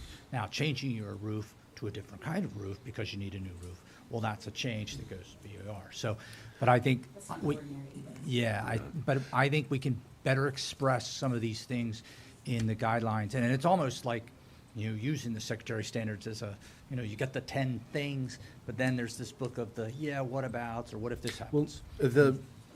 I think this belongs in ordinance if we're gonna do it. Say which, If we need a definition for ordinary maintenance, that I believe would belong in the ordinance. Because it's defining what actually gets reviewed. There should be a new definition. I mean, I don't know how you define that, but that's, if we need to, that's where it would belong. yeah, It just isn't in the current definitions in the code. No. yeah. The only thing I really cared about was this contract purchaser thing, that get changed. That's existing language. Yeah, I was surprised by that too, but that's, The leasing as well, is existing language. I mean, it's, I've always said, in fact, I rejected, But we've always required the owner to sign off on most things. The Or owner. owner's agent. yeah. But a contract purchaser is not an agent Yeah, I of don't the know. owner. Well, it's, what's, If they lie, they say they are, but, Yeah. they aren't. An agent is someone who acts. I did check the existing language before I left Yeah. the house, and I that was was a in little there. surprised, In but, our code, Mhm. mhm. So it's, do you have to show the contract? I mean, Doesn't say. Since I wrote this, I have Mhm. a client who, a developer wants to submit something on their property, and they're not a contract purchaser. They haven't, the developer has not, won't give my client any money, won't give an option, won't even do any kind of letter of intent, nothing. But they want my client to sign off on a site plan application. They're trying to get in on just the previous zoning, by the way, Say no more. because they would have less of an affordable housing component requirement. But I'm really concerned that this firm in town is gonna go and just say, yeah, and they're gonna sign on my client's behalf. And I think I think any owner that's having their property submitted to do anything, to get approved for anything, needs to consent to that. Are you taking notes on these things? it's I right mean, here. it's fine. And Okay. if the Yeah. contract purchasers currently are in our Mhm. zoning ordinance or city code, wherever it is, that's fine, but I think a contract should be required to be produced. Well, I mean, You that's, have to show you're under, and the way that I think that's been done is just to get the owner to sign off. So I did ask that because I'd make applicants to say, if you don't, they go, well, they're out of the country. I said, well, then have them send me an email saying they acknowledge that you're doing, I want to Yes, know, owners out of the country. yeah, I want to know that, I mean, you're not just, you're not asking if your neighbor can knock down their house and they don't know about it. So, but when it was pointed out, well, that's what the current ordinance says, and so I sort of felt like I didn't have any, but I can ask again. so my point is that I think the planning commission tomorrow is just going to look at some stuff that's been given to us already and consider that. And my guess is that we're not gonna make any more edits. Or the edits we make, we have more important discussions about, like, the exclusion, the anti-displacement zones and things like that. So there's gonna be a whole nother public hearing with council. So if we have more comments, we need to compile them, and this time it wouldn't go through planning commission, it would come from all of us going to council. That seems like an issue really for city council than for the legal council than necessarily, because that must be the same for building permits and any other action that's requiring city approval. It's not our role to be policing whether or not the applicant is who they say they are. No, but I guess what I'm saying is if we've got some text edits, the next opportunity is to try to get them in front of council before the, so whatever they finally approve at the end of the year will be, everything. I guess I just never wanted to be in the position of getting a phone call and having to explain to someone why the BAR made a decision on their property and they weren't aware of They it. didn't know. Yeah, I was like, Right, I think I agree, so let's, It did who's happen. taking notes on this? Because I'm not. And every application currently, there's an owner, and then it can be contract purchaser, right, but the ordinance prevails. And the ordinance, yeah. Yeah. I mean, the practice right now does have the owner sign, and Mhm. Jeff said he's been a stickler about that. But the ordinance Isn't. is not as strict. So is our COA form gonna change? The application? There's a lot of things need to change, Hopefully not. yes. But, Maybe yes. actually, I've changed Okay. it. But we Yeah. can- Look, we've made the point. It's been Right. noted. Yeah. It's been Yep. flagged. I think But- we're not going to solve it tonight. It's a little bit out of our purview, but I mean, but honestly, if we have an applicant come before us and we're spending time and they don't have a contract and they have Right. no relationship with the owner, they just submitted something and the owner is out of the country for 6 months or something, and we're spending all this public time in capital, and then they have no authority to do anything with it. Right. You know? Oh, well. Oh, there you go. Did you want to address the last one, or I- they I- already talked about that? Yeah, I mean, I didn't check to see that those match to the Secretary of Interior standards, but it is, but it's an additional reference on top of our own list of things to review, so it's. Thank you. Thanks for going. through Shut this. it down. What do you put it on your desk? Anything else that's come to mind and that you wanted to? No. Okay. Go to Tyler? Tyler, do you want to go through your list? I had really small typo type things. Okay. Excellent. Um, Do you want? You have a list? I have a little handwritten list that I could bring up. Tyler, was it just typos, or were there a couple, the things you circled, the transition zones, did you have a question on that? I think there were lines in the table that were like out of line. Transition zones, I don't, Okay. It was all typo stuff. Okay. yep. Okay, I'll go through my little list. Generally, I think I did agree with a lot of the points that Preservation Piedmont has been hitting, and got a little bit more clarification tonight about some of the questions related to overall building height. I wanted to make sure that it is a lurking concern if our role in protecting historic structures is out of step with the zoning. We are going to be in an awkward position. That being said, we have argued for taller structures at times, and we've also approved structures that are quite tall next to historic properties and done so successfully. So I'm not that concerned about it, but was on my mind. I was concerned with the way that it was written in the current draft, that it read as if the BAR could set a different maximum height that was larger than what was specified by code, but it sounds like that has been removed per Carl's comment. But to that point, I think as we are assessing the neighborhoods, it would be good to be thinking about, it's not going to make it into the current draft, but it would be interesting as we're focusing on specific neighborhoods if there are any areas that are particularly out of step, and it's just beyond my capacity. I did not pore over the map at a parcel by parcel basis to see There's a lot of them. where we are in, most are going to be some of the trickiest areas. But if anybody has areas that they're related to the map where there are going to be particular areas of concern. Are there any that people are worried about? No. I think when we do as you said, when we do our neighborhood surveys or whatever, think about You know, if it's a, you know, High Street, for instance, I think is allowed to go up to 5 stories, 7 if you have the affordable housing bonus.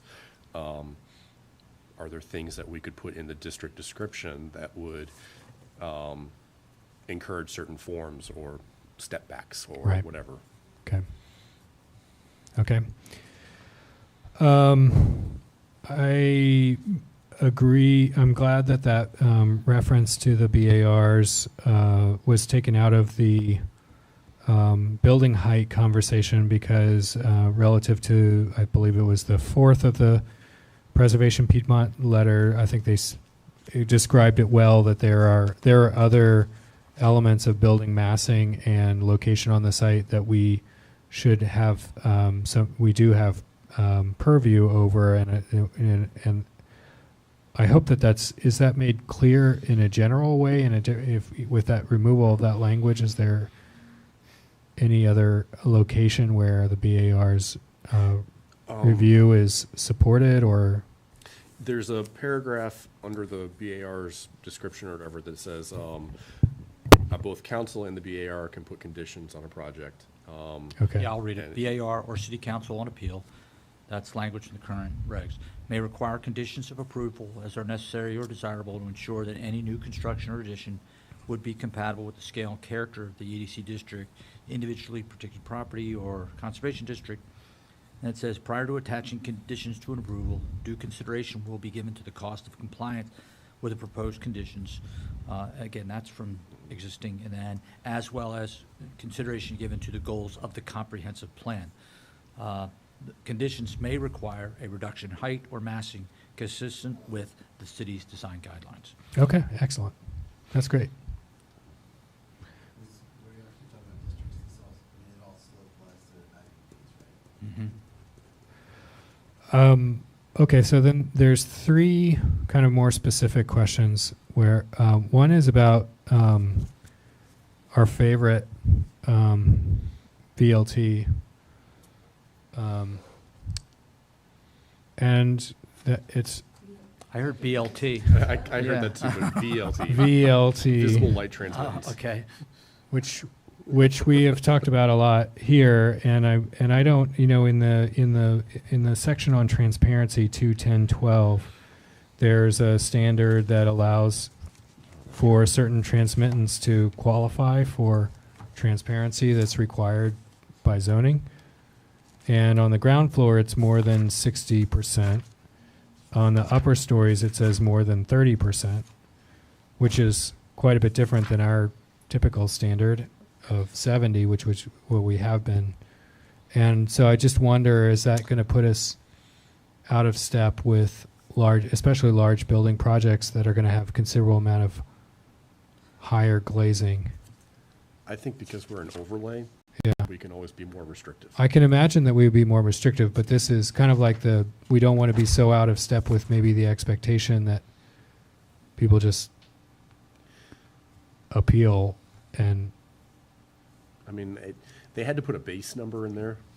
yeah. I mean, the idea is that every building you should be able to see into, not just those in the Right. design control districts. I don't know. So so that may be something we need to be a little bit more clear about in our guidelines then? It's not super clear in our guidelines? Is it not clear? I don't think we have I the actually 70 think our in there. policy is, and not what's in the guidelines, but we Oh. want to incorporate back in late 2018 or 2019, we had the discussion about, thanks, what does clear glass mean? Right. And, you know, while I understand the 70% and why it came up, I think, gosh, remember that we learned more about glass in that 6 months than there are more numbers and figures to consider. But ultimately, what I think we should add to our guidelines, and it just like where these are provisions, we can, you know, per our guidelines, recommend things. But that guidance that we developed was, you know, the 70% was sort of the starting point. And what I've told people, primarily that's storefronts, things like that. We don't want, you know, a hall of mirrors. I don't think we've ever asked someone who's building a house to make sure they're using 70 VLT. No. Yeah, so I think we can cover that with the guidelines, and, Okay. Well, let's definitely flag that, since I think if we were debating between 60 and 70, that would probably not be a non-issue. But but 30% is quite a bit different. Okay. got it. The next one is a bit of a clarification. The garage provision, it's really related to the build to width, and I just don't know if I'm trying to play out and think about what is that incentivizing in certain areas, especially as I'm thinking about West Main and large parcels. And I'm trying to, it seems like on one hand, the garage provision, it seems to, because the garage section, if it's facing the main street, doesn't count to as your build to width, that it would discourage. That's only by, you have to get an exception from the James. To have it count as your. What's that section number? This is 2113. I think that's still the, if this isn't. I'm gonna miss Municode so much. I can't, it takes so long to find anything here. 2113? Yeah. Page 2113 is section 210. 2106. My iPad doesn't like this PDF anymore. Mine doesn't either. It's got a bunch of stuff that's appeared on top of my screen. What page you said? 2113. Use your bookmarks, y'all. They don't. Well, Oh, the nomenclature. They've is disappeared. nightmarish. this PDF, it doesn't like this PDF. You got it sitting on your screen, or on your open. Yeah, it's this I'm one. pretty certain that's, So it's saying that basically a garage opening, which we deal with these a lot, that would not count for the building width provision, which there's a percentage for each zone. So I think that it would discourage actually what we would like to discourage, in that it's a penalty essentially for you if you're putting the garage in there, because but I want to make sure I was reading that right. But then on the other hand, like, there are a lot of properties CX5 along Main Street and some of our larger corridors, and the percentage, the build to percentage is only 75%, I believe. 75%. So I just didn't know if that part actually was like incentivizing, like some kind of garage or other aperture, where we probably do almost 100%, or. I don't know if it's incentivizing. It's definitely, so where it doesn't count towards your build to width is a de-incentive. It's Yeah. it's supposed to make it more difficult because you're supposed to have a minimum width that you build Right. your building Percentage. to. I don't know. I mean, we on West Main can always tell people they can't put a garage in the front. I don't think it counts towards your transparency requirements. There's a whole bunch of things that Right. doesn't count to. And we had a project that the Planning Commission looked at on JPA, where I brought up a bunch of questions about garages and whatnot, and it's, if they had waited until after the zoning code was approved, they would not have been able to build the building that we approved for an SUP, Yeah. because it had a garage on the entrance, or on the facing JPA. So I think all in all, it's supposed to make it more difficult. But again, Right. as the Okay. BAR, I think we can Right. say that it's not appropriate. Okay. I thought there Thank was you. more I just in want there to that- make sure I kind of like understood how that was working. And then the last one, the build to width. This is maybe in my second category of comments, just design thinking for generally. I'm thinking a lot about like Preston, where there's a lot of large lots, and the build to width is high percentage. It seems like it's going to force only really large projects. Whereas, there could be a reasonable dense project that takes up a portion of those large lots in the kind of form that you would want, but it seems to push out any kind of smaller kind of fabric development in lieu of really very large projects? There's going to be some unintended consequences like that, I think. But there's also, I think you can create outdoor public amenity space that counts as your build-to width. So I think that's one way around it. There's special exceptions that are allowed. I think in some instances, it might encourage the developer to cut the parcel in half. Yeah. So but yes, there will be some instances where that's going to make for some potentially goofy circumstances, Yeah. but I think those are going to be further and far between. Yeah, there are a few weird lots on West Main too that are quite Mhm. wide. But don't worry. Okay, that's fine. Anybody else want to go? I have two real little things. Under lighting, 412.3, light sources must be yellow and not white. I would specify We fixed that. as a Kelvin. 3,000 max. Okay. Yeah, that, I turned red when I read that. And then, do we want to talk about the bar composition? Yes. Because, there was talk about having a contractor be one of the, and my thought is maybe it's either just one licensed architect or one owner of a business or commercial property in the ADC district, HC district. That's my thoughts. Yeah, I don't know how we've brought that up a couple times.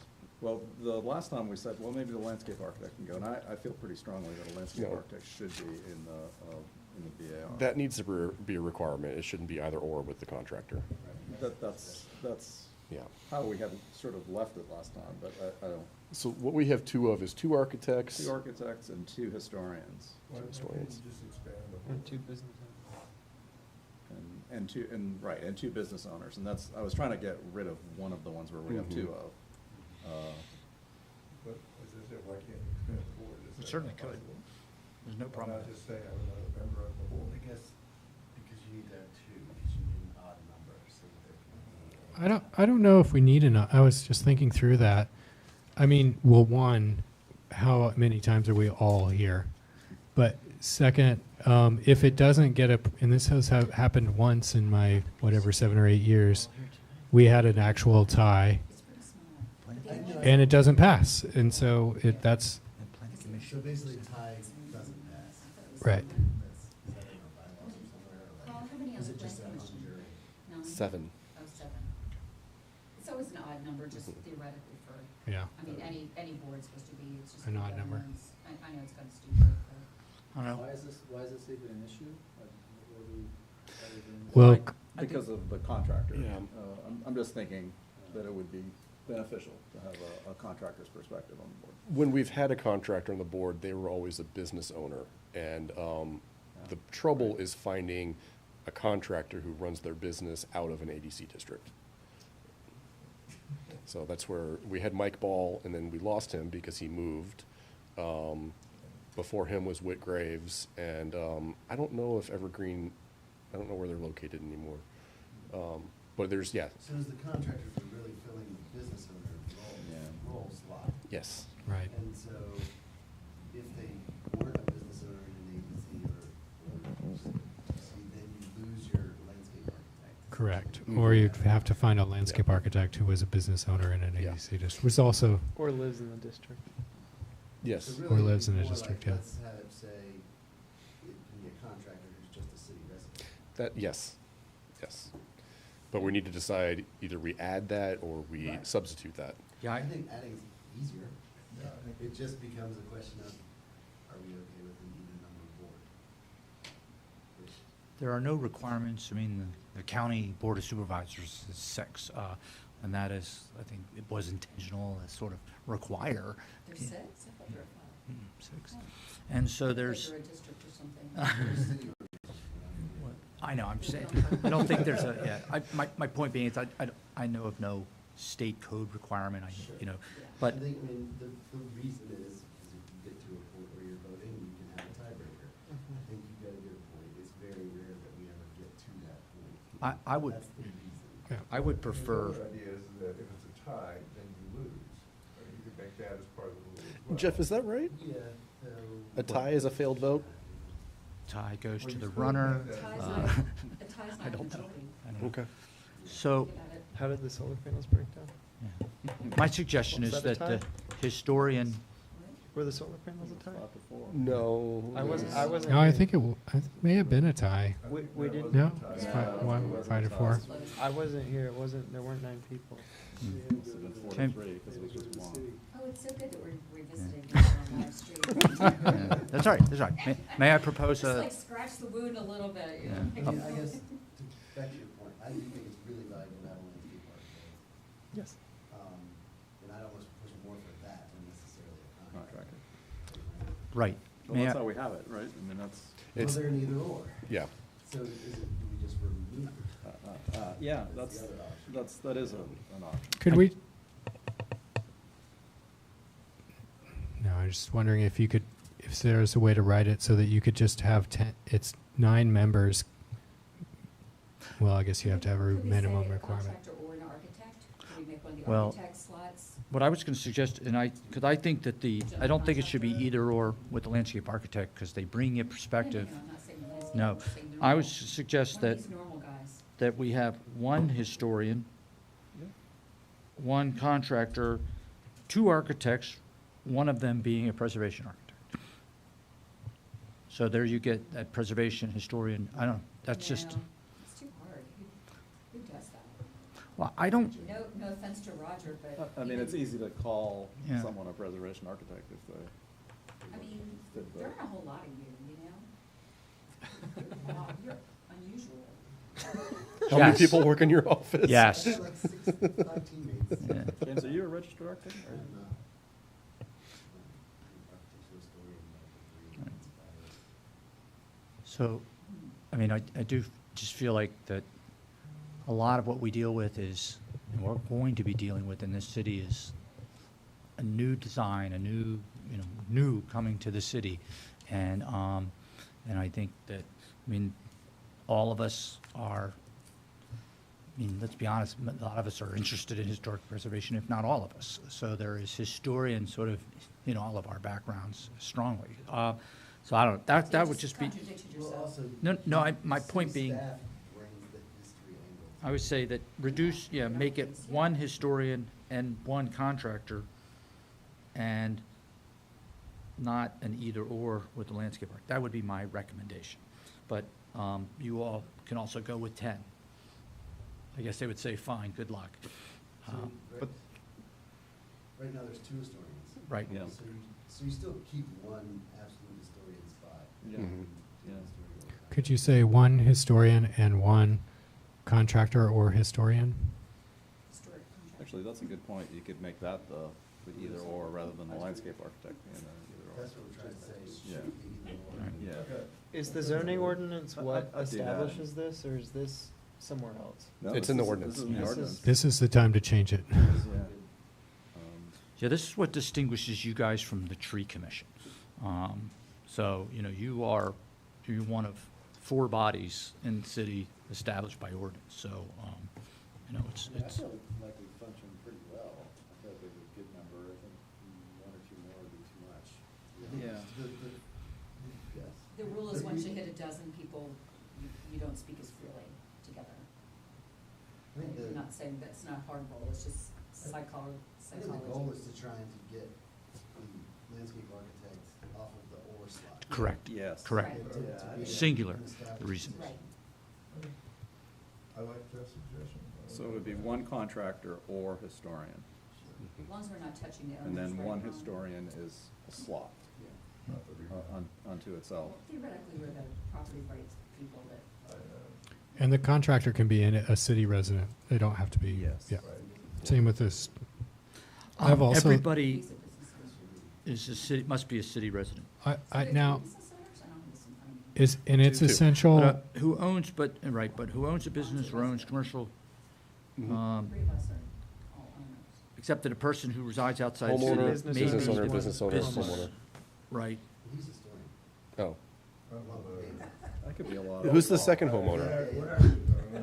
I don't know. We're, We're televised live here. You all fully represent the list that's before you. I vetted it. No, I think that's the best way I can come up with it. Two of the things I 'Cause I- Okay, so what's the change we're making? Sorry for. I don't know. Well, There's an endowed, now there's an endowed chaired professorship. Oh, it's only one Landscape homeowner. Never architects. Paid But position, there are please. two. That's right, paid It's two position. business And owners. So- what are we, I'm simply going to recommend, and I'll have to type this up fast for tomorrow, but that the BAR consist at least of the following members, A through, just O really through small D vote. don't What change. are we changing? E becomes one landscape architect. Yep. Strike. F becomes one historian or person with background, blah, blah, blah. G becomes a licensed professional contractor or a historian or person Yep. with substantial background. And then we're And still- Jeff, if you can't get it in tomorrow, we can get it in front of council. Right. that is it. I still have to do the sign review too. Well, let me ask you that question. So in the sign regs, they've removed the comment about neon, whereas neon had been not allowed in certain districts. I don't know, I almost wonder if neon's even, anybody's even used it anymore with LEDs, Isn't it but, what's on the front of Continental Divide? Yeah, there's the getting here. It's sign. all up and down West Main Street. Yeah. Well, they put it What's behind the window, it's fine, right? yeah, Well, can't that's do that's the rule, but Right, so- yeah, that's the problem. Can't touch it. So, I don't know, I've got to go back through that, but you all, had even a couple years ago, looked at something that wanted to do neon, and you're like, gosh, wish we could approve it. I think that was Little Star one to do a little neon sign. Can you put something that you can't buy it from Sam's Club? Yeah, I know. I hate to. I'm always picking on the smoke shops, but like there's neon all up and down West Main Street, and it's great. But then you get to higher education, and it like glows so bright that it's like it's blinding across the street. So, but it's behind the glass, so there's nothing you can do. So I don't know if maybe I just suck it up and ignore it, but that seems like if there was something to regulate, that would be the. What's the difference between that and the, get in here at Continental Divide? Yes. Sorry. No, Little rant. we're aware of that. It bugs me every time I walk by at The night. the It's so vape bright. shops around town, they get a lot of phone calls, and people get angry when I say it's inside the glass. And, or I think the misuse of temporary signage is also a problem. I would say, yes, some of it is a function of, we have 2 zoning officials, that's it. It's only so many things you can go stomp out. And sometimes when we knew something happened a year ago, it's, difficult to say, hey, you broke the rules. So, but yeah, it's, if we had the staff, we could be, probably do a better job of enforcing things. This actually brings up a big question. When you enforce something, what do you do? So, I don't, and. Or what does the city do? What's the penalty? So, since I started, and even when Kami would say, you need to write them a letter, they're in violation. I said, I am not a zoning official. I am not, I mean, Reed and Craig, Reed has a badge. I don't have a badge. I am not, so for me to send a letter telling someone they are in violation of zoning, I believe is not, I can't do that. And so so what I'm supposed to do is report it to zoning, but we're I guess I understaffed. don't really care who does it. I'm just wondering what is the punishment if someone is out of compliance with something in the ADC districts? I haven't gone through it. I mean, and Reed and Craig have described it, and, because also the property inspectors cite people, and, there's but it's a back and forth, and they go into the court and file this and that. I don't know the process. I can I can provide that for you. Yeah. One thing that I knew, or they kind of hang over your head, is if you're in violation of certain things, if you have outdoor seating, they can take that away. Okay. So that was one of the things that, Well, that's actually, you know, it was like, if you're not doing this right, Mhm. well, your application for this. will Okay. be denied. So Cafe space can become Cafe spaces.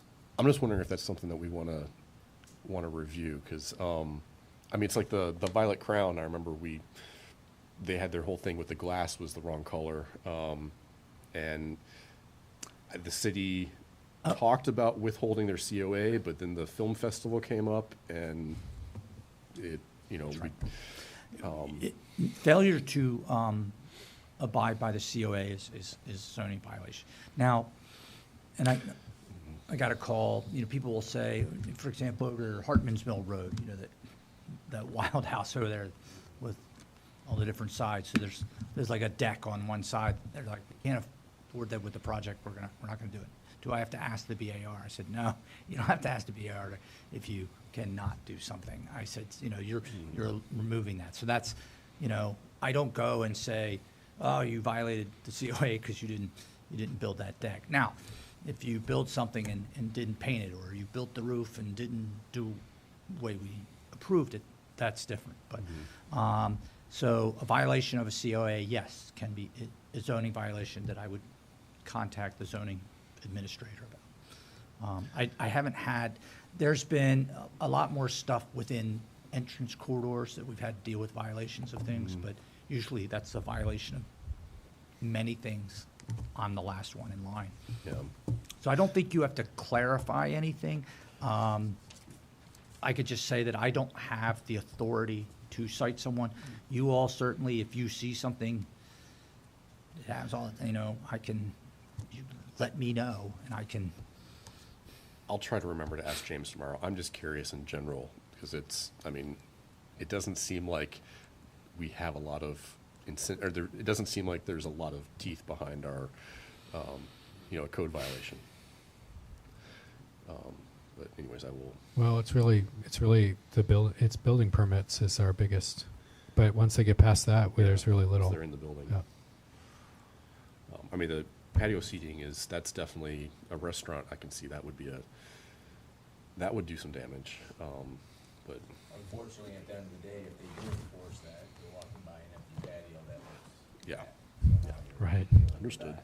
Does that, you know, but I remember that being like, you don't wanna lose that, Mhm. you know, because the other thing is they can give that away to someone else too. Yeah. So. Yeah. Any, did you get That's through it. all of yours, Roger? Any other comments or thoughts on the zoning rewrite? So, no. So then I'll come back to the question about whether or not any of kind of official response is warranted by this board. Any, after hearing the comments tonight, any thoughts? It could be, I can think of several things. One is, probably the most substantial would be a letter to either the planning commission or council or both. Less, So the planning commission's kind of done with it. right.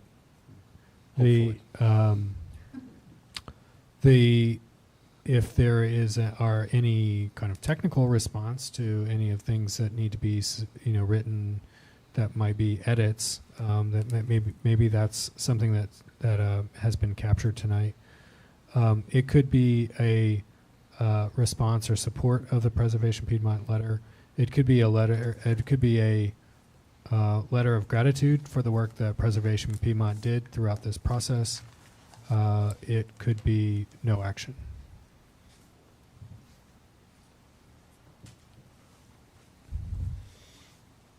Sorry, I have to leave. On that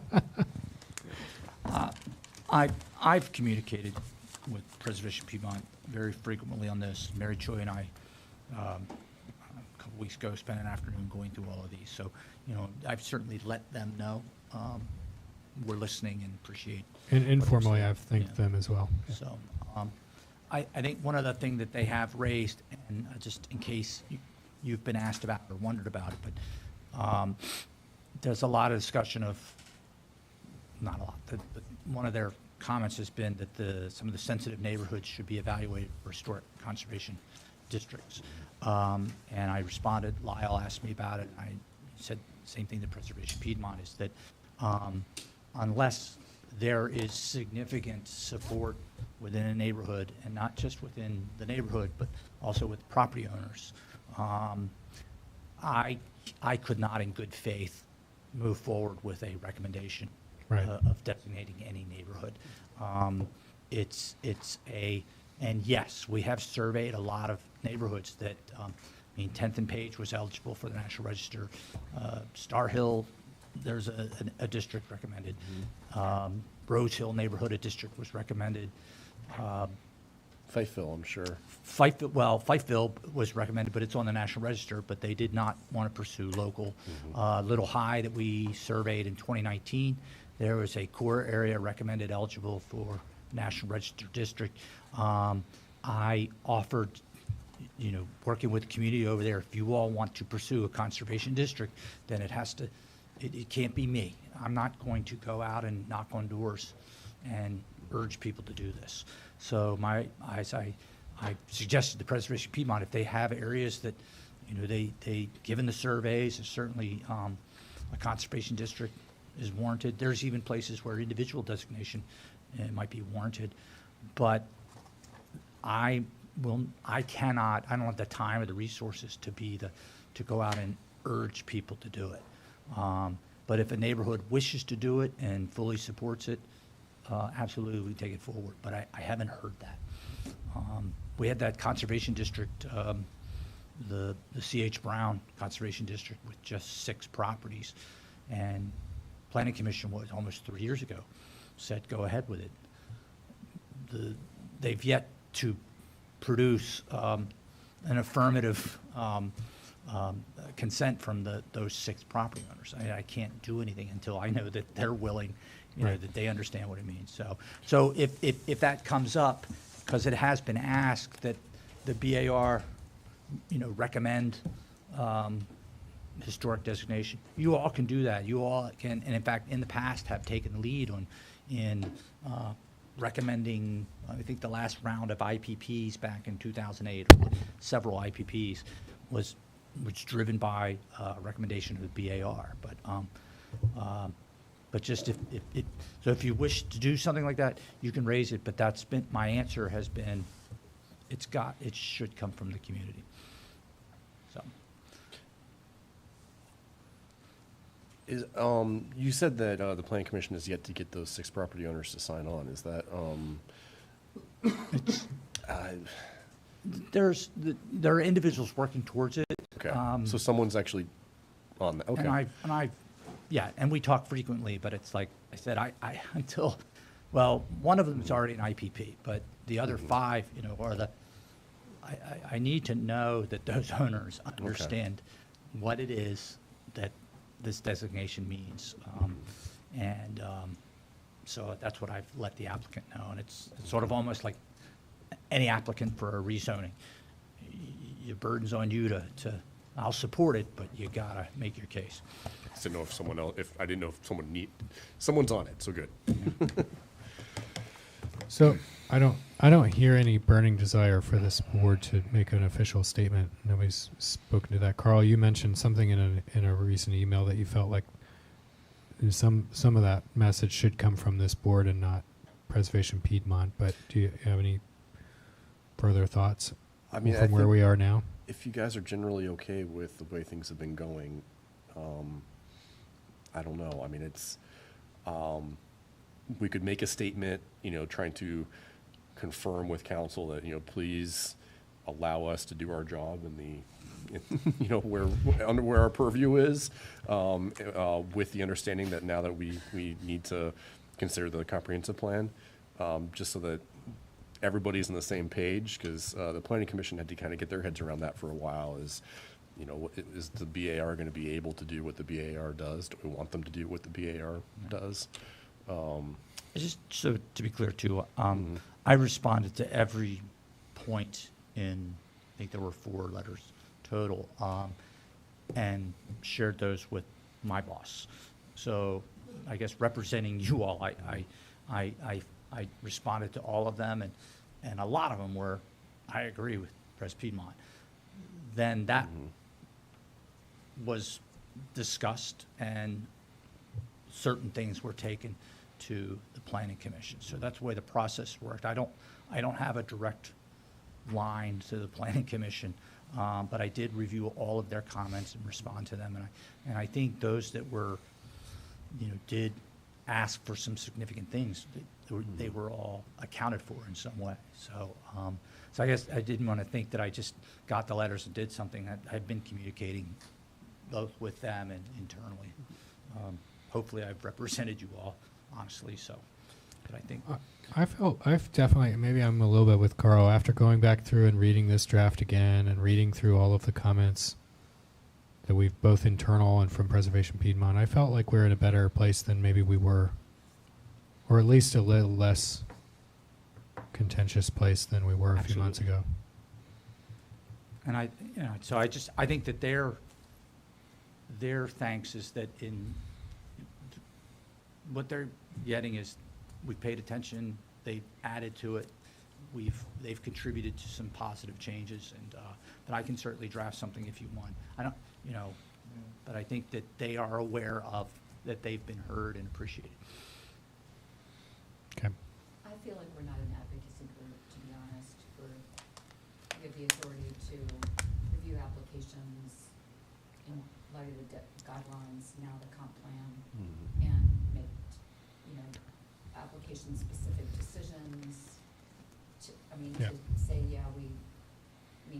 each of us can thank Preservation Piedmont. We know people on there, we know Jeff has done that, but I think that's been my hesitation all along, Yep. is not writing to council and with a flamer and saying, here are all the things that are wrong, or we love this, we hate that, or, it's just, it's their deal. It's their deal with the planning commission. I feel like I just haven't wanted to engage with regard to this stuff. Yeah, I agree. We're in a review capacity, so it's awkward and it may perhaps inappropriate for us to take a stance on the specific policy changes. I think it's been helpful that they highlighted some of our kind of procedural challenges, or anticipating some of the changes, what the changes will bring to us. But, okay, well, thank you all for bringing your effort to this review and to the meeting today. I don't know, I feel like we are losing a little bit of steam. I am personally flagging a little bit this evening, but I don't know how everybody's feeling. We still have the mall on our agenda. How is everybody feeling about that? One way to do it is to send out a note. I can get introduce, feedback. and we can kind of where we are. Maybe if you grant me maybe 5 minutes of just sort of an update and what's kind of. So I've given a couple of reports along the way, but the way that the mall committee has been functioning is that the city has organized monthly meetings on specific topics related to the mall. And they have included things like, the first several were about the history of the mall and the design. Then it went into maintenance issues like trees and fountains, to issues like the restaurant spaces, to the side streets. Anything else? Lighting was maybe one that I missed. Trying to think of any other but basically they've been organized around broad categories for each meeting. We get probably, out of the mall committee is probably made up of 24 to 28 people, of which maybe 15 to 20 show up each month. So the meetings generally are a presentation by city staff that are most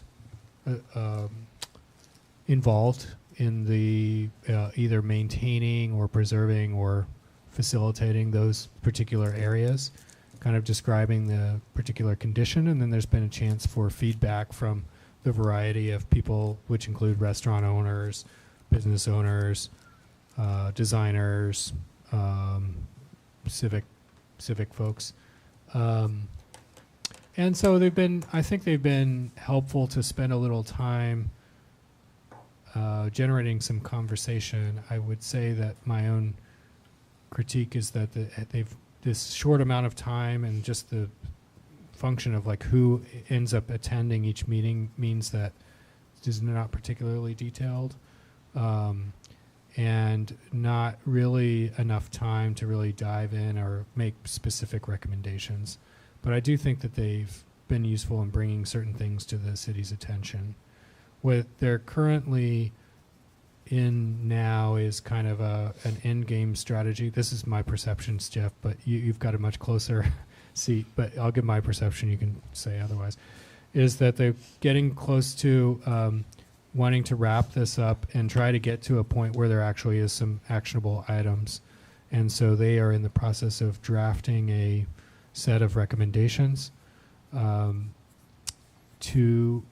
regarding the mall. And I think that, and you can help me out here, Jeff, but Jeff is also in the process of just about to start the cultural landscape report, or the survey of the mall, and so maybe some of the recommendations feed into that analysis and preparation of maintenance or treatment guidelines that would be related to that. Well, where we are with that is it was listed on the Virginia Landmarks Register earlier this year.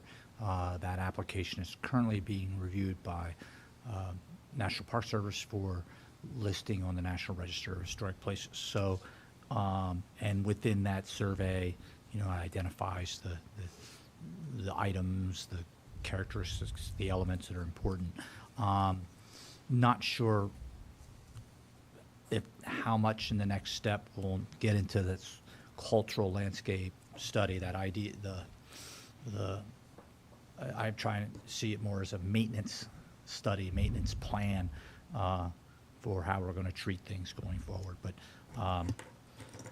so that's where that is. The survey was done, the nomination was done. Now we're just waiting. But yes, you're correct. The actionable items, things for council to be aware of. I think what I've stressed internally is that I go back to Beth's comment here in this room about, a mason could have, been working, they could have had someone fixing the runnels and working their way back down the mall. So I'm trying to focus on some of the sticks and bricks things that need to be addressed. So, Yeah. What brought this about? Was it the tree situation, or- certainly the trees play into that for sure. So what brought it about was when I started, there was a $50,000 ask for the CIP and for a cultural landscape study, maintenance plan for the mall. Then when the money was allocated, and I was sort of going, gosh, what am I? I'm not exactly sure what, we got the funds, but it wasn't. There were several opinions on what that plan should look like. So I was working with folks in Parks and Rec towards a larger look at the mall, including the trees and things, trying to really pull all these things together. Then COVID happened, then, we went through a lot of different leaders in the city, but it's the current leadership. When they came on board, one of the questions, what do I think are some of the important things, at the top of my list was understanding what the mall is and how we're going to maintain it and keep it going forward. What, who's responsible for what? So that's, I think, and that got the city manager's office's attention. They're like, yeah, you're right. Who's in charge? I think one of, to Breck's point about, one of the interesting things about these meetings that we've had is it's a diverse group of folks that are very involved in the mall, and they're hearing the story of the mall, or they're hearing you know, the how things happened, how things got to where they are. And it's been an interesting learning experience, I think, for everybody. They understand the mall better, so we've, if nothing else, we've got a group of individuals who can communicate and talk about the mall and how we got here and where we're going. So yeah, what comes next out of this, I'm involved in that, but Breck and I had talked, is what would be interesting to hear from you all is, I don't know, what are the things on the mall? How did I characterize it as, you know, what are the things, if you were in charge of the mall, what are the things that would keep you up at night? He had a much more diplomatic way of expressing that, so that's. Well, let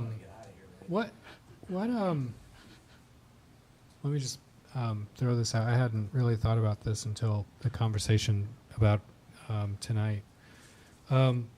What if we, since we're in the mode of identifying contributing structures, can we identify the mall as a contributing structure, and could we insert a new chapter into the guidelines specific to the mall?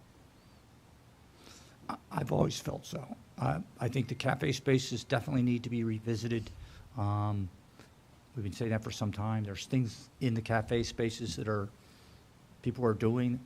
They're not addressed in the guidelines, but maybe they're fine. But I think that the space that is the mall, Parks that are within districts considered a contributing structure. well, Maplewood Cemetery is, yeah, Maplewood Cemetery is in a district, and I don't think we've ever approved a headstone. Well, no, I don't mean it to be sarcastic. I mean in the sense that there is that uncertainty about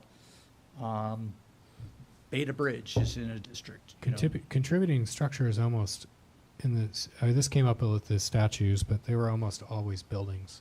Yeah. But there are other elements within the landscape that have been implied as protected in other parts of the. But in this case, the mall itself, as a construction, I don't know. You could make an argument that it's a contributing structure. But I mean, and I guess my point was you could extend that to in other areas, including parks or something.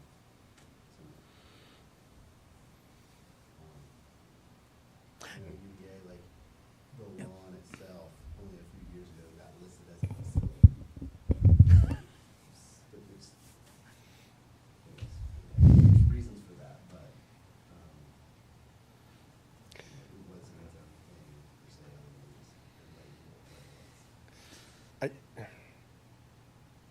I think, I mean, I could see the benefit to doing having a chapter in the guidelines about it.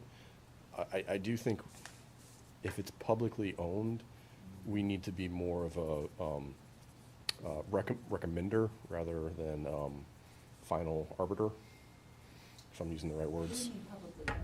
Like it's streets, parks. Yeah, so like, I think that we need to have the role of, the city needs to consult us when they're doing work on public improvements within a district. They have, but there's always been that debate of, right, but I guess it's been a funny thing where there seems to be an argument, and Jeff, I mean, you could correct me if I'm wrong, but there seems to be an argument among staff of, well, why does the BAR get to look at that? Because that's not really under their purview, and then so it seems to be an either-or thing, where I think it should be more of we always get a chance to weigh in, but the city, being the city, should just do what they have to do with our guidance, Yeah. rather than mandate. Here's one way to, and I'm sorry to wash city laundry on Channel 10, but for example, streetlights. The streetlights are a big deal. Street trees are a big deal. Those are primarily, a lot of those are in the public right of way. So, and when we talk about the ordinance, a lot of people say, well, you need to do this and that. And I'm like, yeah, but this ordinance only covers, that private property line in. And the BAR doesn't look at the streetlights in every street. So, I've often said, well, what if we had the lighting guidance that we provide and applied it to the whole city? And it's like, you people look at you funny. It's like, well, that would solve so many problems. But it is that question of when does, not you all, but when do you all get involved? I was recently asked, apparently the lights on West Main, when they went to an LED fixture, the BAR was asked if they should have glass on because the type of fixture doesn't have glass on it. But if you go walk down West Main, they have glass on it. Somebody in that department says, that's costing us, X $100 a light to put the glass on it. I'm like, I have no idea. So some of these are, I know the story behind that. and It makes me mad. right. And They did it. They installed on West Main Street, they installed all the lights without the glass. And, the BAR, this was before I was on the board, but my understanding is that they required that the city replace all the heads with glass. And now those lights are no longer dark sky compliant because of that. and it wasn't a requirement, it was that they came and asked the BAR. The BAR said, we would like if you did this. It was after the fact, though, because they replaced them all. It wasn't like, they weren't brand new. So I've been asked, will the BAR reverse that? I was like, I can't see it. I don't know exactly how to answer that. So that's sort of the question of, what, West Main District covers, West Main, but if somebody changes the utility pole, do we look at it? Another example is streetscape projects. And I've often said, like the East High, streetscape, I said, you've had this whole community-driven process and people have been involved, and you're gonna bring it to the BAR and ask if they approve it or not? That's kind of, or West Main streetscape. So I don't know if the ordinance is the place to clarify that, but Carl's bringing a good point. It's something that needs to be clarified. Because too often people go, well, what do you think, Jeff? I'm like, I don't know. I think we should always get to weigh in. I just don't think we Right. should be the final say. Right. Why would anyone come here if we don't have final say? The city would come The here, city, yeah. Not private citizens. If it's private citizens, they have to, because that's part of Right. our purview. Don't say that. We're almost there. So if they want to renovate if there's a renovation to the mall, they just come over here for good fellowship? and Well, no, future? to get our recommendation. Yeah. To get our recommendation. I mean, it's the same way that, almost everything the planning commission does is just a recommendation.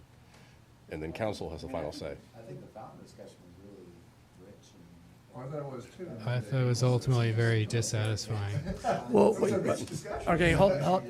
Yeah, so this was, I had actually encouraged them, when you all made the decision, to appeal it to council. And not to say, that darn BAR, but to simply say, BAR following its guidelines made this decision. You all get to decide, you can decide if you think this is important, and and they didn't. So that was my recommendation. The idea of putting up the barricades, they said, it was brought to my attention that these are similar to the cafe space railings. If we follow these, you can review it administratively. And I was like, you're correct, or you're turning the fountains on. So I was in a corner a bit, but it's something that I can review, and so that's why you have the barricades up there now, or the railings. And so that one's on me, but They are Well- great. I just felt like these things have got to go on. And I've had more comments about how cool the fountains are. It really has changed. Yeah, they work, you can hear them. I don't love the chemically treated water sign. What are you drinking? I know, I haven't been there, but I was, on the mall the other day. My kids came in town, and whenever they come in town, I go on these forced marches all over town. But we were on the mall, and there were kids playing in the main fountain. It was kind of like, I like it. that's nice, haven't That's how seen it that. should be. Well- Yeah, It should be. that's what was supposed to happen with that one. So, I disagree with you, Yeah. Carl. I think that the mall is a significant designed landscape that is where every bit of worthy of protection as many of the, actually more worthy of protection than a lot of the structures that we review. And I think that's not just a matter of courtesy, that's actually something that our city has invested in and committed to, and we are a very small section of the representing the city to help maintain that quality of that space. I feel it's a little bit different than our other streets, street landscapes that are not, don't have that design background. Did you get your 5 minutes out? Yeah. And what do you So- want us to do next? The question, so it's just guess I'd take that as an update. As soon, I'm not sure what format or even what will be included in a draft set of recommendations, other than I would look to share that with you as soon as I see anything, and continue to have you think about ways that we could better administer effective oversight of changes on the mall.